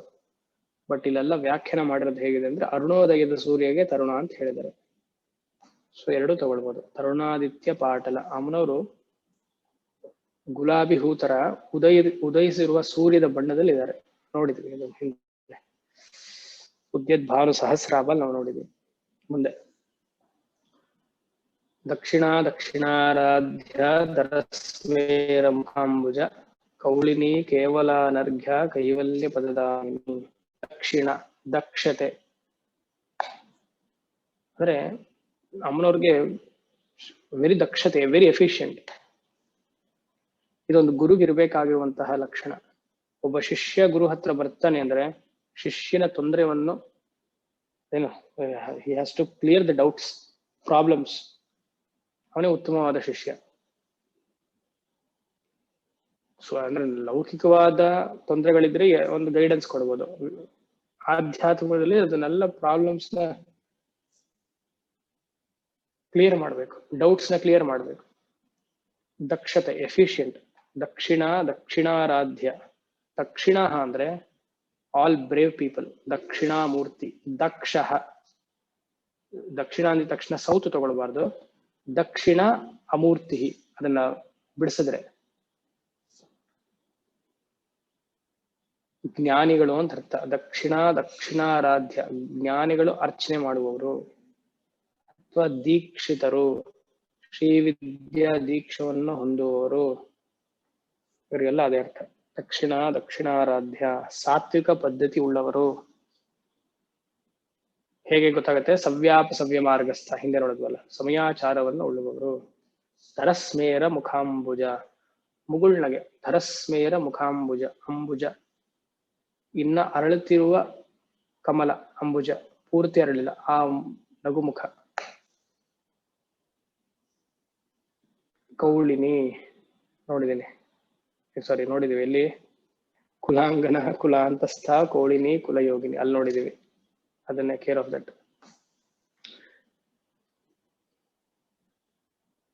ಕೈವಲ್ಯ ಪದದಾಯಿನಿ, ಅದೇ ತಾನೆ ಕೌಳಿನಿ. ಕೇವಲ ಅನರ್ಘ್ಯ ಕೈವಲ್ಯ ಪದದಾಯಿನಿ. ಕೇವಲ ಅಂದ್ರೆ ಒಂದೇ, ಏಕಮೇವಾದ ಅದ್ವಿತೀಯಂ ಬ್ರಹ್ಮ. ಕೇವಲ ಅಂದ್ರೆ ಕುಂಡಲಿನಿ ಸ್ವರೂಪ. ಆ ಕುಂಡಲಿನಿ ಸ್ವರೂಪ ಮೇಲಕ್ಕೆ ಹೋಗ್ತಾ ಇದ್ದಾರೆ. ಅನರ್ಘ್ಯ, ಅನರ್ಘ್ಯ ಅಂದ್ರೆ ಯಾವ್ದನ್ನು ಹೋಲ್ಸಕ್ಕಾಗುವುದಿಲ್ಲ, cannot be compared. The happiness gained by the rise of Kundalini to Sahasra cannot be matched to any other Ananda. ಕೇವಲ ಅನರ್ಘ್ಯ. ಅನರ್ಘ್ಯ ಅಂದ್ರೆ ಅಮ್ಮನವ್ರಿಗೆ ಯಾವುದೇ ತರದ ಹಣವನ್ನು ಕೊಡೋಕ್ ಸಾಧ್ಯವೇ ಇಲ್ಲ. ಕೊಡೋಕ್ ಸಾಧ್ಯವಲ್ಲ, ಎಲ್ಲ ಕೊಡುವುದೇ ಅವರೇ. ಸೊ ಆ ಅರ್ಥಕ್ಕಿಂತ ಕೇವಲ ಅನ್ನೋದು ಭಟ್ಟನಾರಾಯಣ ಮಾತು. ಕುಂಡಲಿನಿ ಅನ್ನೋದು ತುಂಬಾ ಚೆನ್ನಾಗಿದೆ. ಕೈವಲ್ಯ ಪದದಾಯಿನಿ ಅಂದ್ರೆ ಸಹಸ್ರಾರ ಅಂತ, ಮೋಕ್ಷ ಸ್ಥಾನ. Invaluable, that Ananda cannot be explained. Kaivalya Padadhayini. Stotra Priya Stutimatihi. Stotra Priya. Su plus Uktaha Stotraha ಅಥವಾ ಸೂಕ್ತಿಹಿ. ಸೂಕ್ತಿ ಅಂದ್ರೆ ಸು ಪ್ಲಸ್ ಉಕ್ತಿಹಿ, ಒಳ್ಳೆ ಮಾತನ್ನು ಹೇಳುವುದು. ಅದನ್ನೇ ಸ್ತೋತ್ರ ರೂಪದಲ್ಲಿ ನಾವು ಮಾಡೋದು. ಅದು ಲೀಲಾ ರೂಪದಲ್ಲಿರ್ಬೋದು, ಆಯ್ತಾ, ಗುಣ ರೂಪದಲ್ಲಿರ್ಬೋದು, ದೇವತೆಯ ಗುಣ, ದೇವತೆಯ ಲೀಲಾ, ಇದೆಲ್ಲ ಸ್ತೋತ್ರ. ವಿಷ್ಣು ಸಹಸ್ರನಾಮದಲ್ಲೂ ಇದು ಮಾತು ಬರುತ್ತೆ, ಎಲ್ಲ ಬರುತ್ತೆ. ಸ್ತವ್ಯ ಸ್ತವ ಪ್ರಿಯ ಸ್ತೋತ್ರ, ಸ್ತುತಿ ಸ್ತೋತಾರ್ಣ ಪ್ರಿಯ, ಅಲ್ಲೂ ಬರುತ್ತೆ. ಒಂದು ಸ್ತೋತ್ರಕ್ಕೆ 6 ಲಕ್ಷಣಗಳಿರ್ಬೇಕಂತ. ಯಾವುದು? ಆ ಸ್ತೋತ್ರದಲ್ಲಿ ಒಂದು ನಮಸ್ಕಾರ ಭಾವ ಇರಬೇಕು. ಎರಡನೇದು ಆಶೀರ್ವಾದ ಮಾಡುವ ಹಾಗಿರ್ಬೇಕು ಸ್ತೋತ್ರ. ಮೂರನೇದು ಅದರಲ್ಲೊಂದು ತತ್ವ ಇರ್ಬೋದು, ಸಿದ್ಧಾಂತೋಕ್ತಿ ಅಂತ ಕರೀತಾರೆ, ಅದಕ್ಕೊಂದು ತತ್ವ ಇರಬೇಕು. ನಾಲ್ಕನೇದು ಪರಾಕ್ರಮ, ಯಾವ ದೇವತೆ ಮೇಲೆ ಉದ್ದೇಶ ಮಾಡಿ ಒಂದು ಸ್ತೋತ್ರ ಮಾಡ್ತಿರ್ತೀವೋ ಆ ದೇವತೆಯ ಬಲ, ಪರಾಕ್ರಮ ಇರಬೇಕು. ಐದನೇದು ಆ ದೇವತೆಯ ವಿಭೂತಿ, ಗ್ಲೋರಿ ಇರಬೇಕು. ಆರನೇದು ಪ್ರಾರ್ಥನೆ, ಕೊನೆಯದಾಗಿ ಪ್ರಾರ್ಥನೆ ಮಾಡಿ ಮುಗಿಸ್ಬೇಕು. ಯಾರೂ ಇರಬೇಕು, ಇಲ್ಲ ಯಾವ್ದಾರು ಒಂದಿದ್ರು ಓಕೆ, ಬಟ್ ಸಾಧಾರಣವಾಗಿ ಯಾರೂ ಇರಬೇಕು. ಈ ಲಲಿತಾ ಸಹಸ್ರನಾಮದಲ್ಲಿ ಅಷ್ಟು ಇದೆ ನೋಡಿ, ವಿಷ್ಣು ಸಹಸ್ರನಾಮದಲ್ಲೂ ಇದೆ. ಇನ್ಫ್ಯಾಕ್ಟ್ ಲಲಿತಾ ಸಹಸ್ರ ಸ್ಪಷ್ಟವಾಗಿದೆ, ನಮಸ್ಕಾರ ಬರುತ್ತೆ, ನಮಸ್ಕಾರದ ನಾಮ ಬರುತ್ತಾ,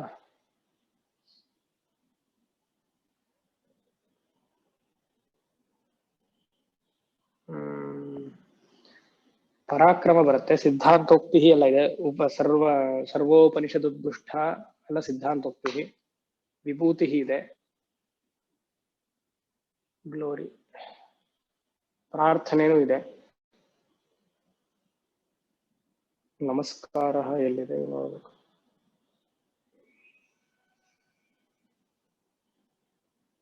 ನೋಡ ಮುಂದೆ ಹೋಗ. ಸ್ತುತಿಮತಿ, ಸ್ತೋತ್ರ ಪ್ರಿಯ ಸ್ತುತಿಮತಿ. ಯಾರ ಅಮ್ಮನವ್ರನ್ನ ಸ್ತುತಿ ಮಾಡ್ತಾರೋ ಅಮ್ಮನವರ ಬುದ್ಧಿ ಒಂದ್ಸತಿ ನಮ್ ಬುದ್ಧಿ ಮೇಲೆ ಇರತ್ತಂತೆ. ಸ್ತುತಿಮತಿ, ಓ ಯಾರೋ ಒಬ್ಬರು ನನ್ನ ಪ್ರಾರ್ಥನೆ ಮಾಡ್ತಿದಾರಲ್ಲ, ಸೊ ಅವ್ರನ್ನ ಸ್ವಲ್ಪ ಅನುಗ್ರಹ ಮಾಡೋಣ ಅಂತ. ಸ್ತುತಿಮತಿ. ಎಷ್ಟು ಅನಂತ ಕೋಟಿ ಸ್ತೋತ್ರಗಳಿದೆ ಅಮ್ಮನವ್ರ ಮೇಲೆ, ಲೆಕ್ಕವೇ ಇಲ್ಲ. ನಮಗೂ ಬೇರೆ ಟೈಮ್ ಫ್ರೀ ಆಗಿದೆ, ವಾರಕ್ಕೊಂದೊಂದು ಕಳಿಸ್ತಿರ್ತೀವಿ, ಸೊ ಅದ ಲೆಕ್ಕವೇ ಇಲ್ಲ, ಬರ್ತಾ ಇರುತ್ತೆ. ಶ್ರುತಿ ಸಂಸ್ತುತ ವೈಭವ. ಶ್ರುತಿ ಸಂಸ್ತುತ ವೈಭವ ಅಂದ್ರೆ ವೈಭವ ಮತ್ತೆ ಗ್ಲೋರಿ, ಎಲ್ಲ ಲೀಲಾ ವೈಭವ. ಶ್ರುತಿ, ಈ ಸ್ತೋತ್ರಕ್ಕೆ ಪ್ರಮಾಣ ಯಾವುದು? ವೇದ. ವೇದದಲ್ಲಿ ಸ್ತುತಿ ಆಗಿರ್ಬೇಕು. ಇವಾಗ ದುರ್ಗಾ ಸೂಕ್ತ, ಶ್ರೀ ಸೂಕ್ತ, ವಾಘಾಂಬರಿಣಿ ಸೂಕ್ತ, ಸರಸ್ವತಿ ಸೂಕ್ತ, ಅದನ್ನ ಆಧಾರವಾಗಿ ಇಟ್ಕೊಂಡೆ ಈ ತರ ಸ್ತೋತ್ರ ಗ್ರಂಥಗಳೆಲ್ಲ ಬಂದಿರೋದು.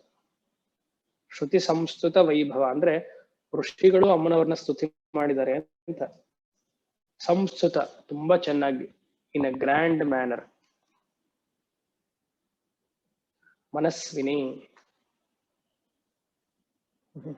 ಸ್ವತಂತ್ರ ರೂಪಿಣಿಗೆ ಮನಸ್ವಿನಿ ಅಂತ ಹೆಸರು. ಉದಾರ ಮನಸ್ಸು, ಉತ್ಕೃಷ್ಟವಾದ ಮನಸ್ಸು,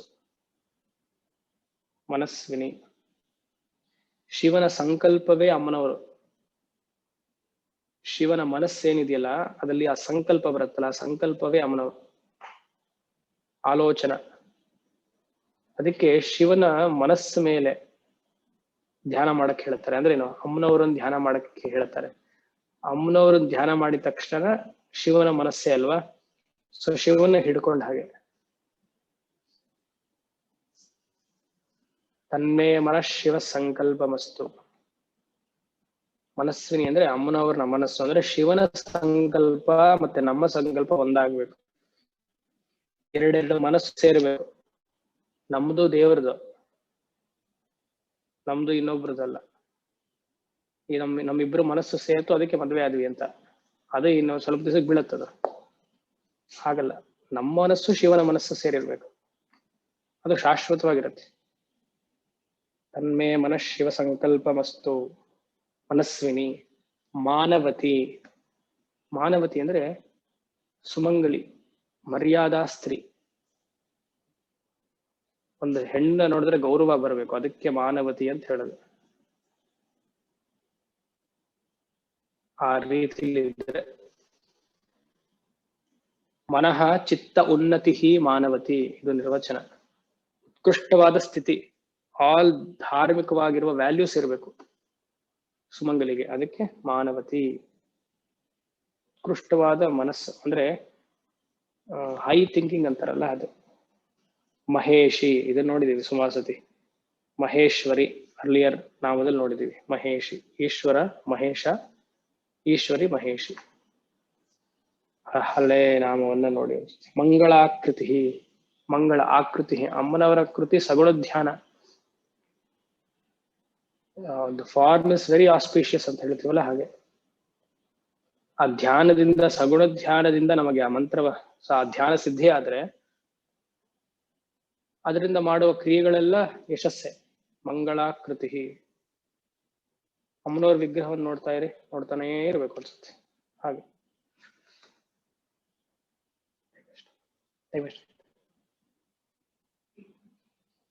ಸರಿ, ಇಲ್ಲಿಗೆ ನಿಲ್ಸೋಣ. ಓಂ ಶಂ ಅಸತೋ ಮಾ ಸದ್ಗಮಯ, ತಮಸೋ ಮಾ ಜ್ಯೋತಿರ್ಗಮಯ, ಮೃತ್ಯೋರ್ಮಾ ಅಮೃತಂ ಗಮಯ. ಸರ್ವಮಂಗಳ ಮಾಂಗಲ್ಯೇ ಶಿವೆ ಸರ್ವಾರ್ಥಸಾಧಿಕೆ, ಶರಣ್ಯೇ ತ್ರ್ಯಂಬಕೆ ಗೌರಿ ನಾರಾಯಣಿ ನಮೋಸ್ತುತೆ. ಯಾ ದೇವಿ ಸರ್ವಭೂತೇಷು ಮಾತೃರೂಪೇಣ ಸಂಸ್ಥಿತಾ, ನಮಸ್ತಸ್ಯೈ ನಮಸ್ತಸ್ಯೈ ನಮಸ್ತಸ್ಯೈ ನಮೋ ನಮಃ. ಓಂ ಶಾಂತಿ ಶಾಂತಿ ಶಾಂತಿ. ಹರಿ ಓಂ ತತ್ಸತ್. ಶ್ರೀ ಜಗದಂಬಾರ್ಪಣಮಸ್ತು.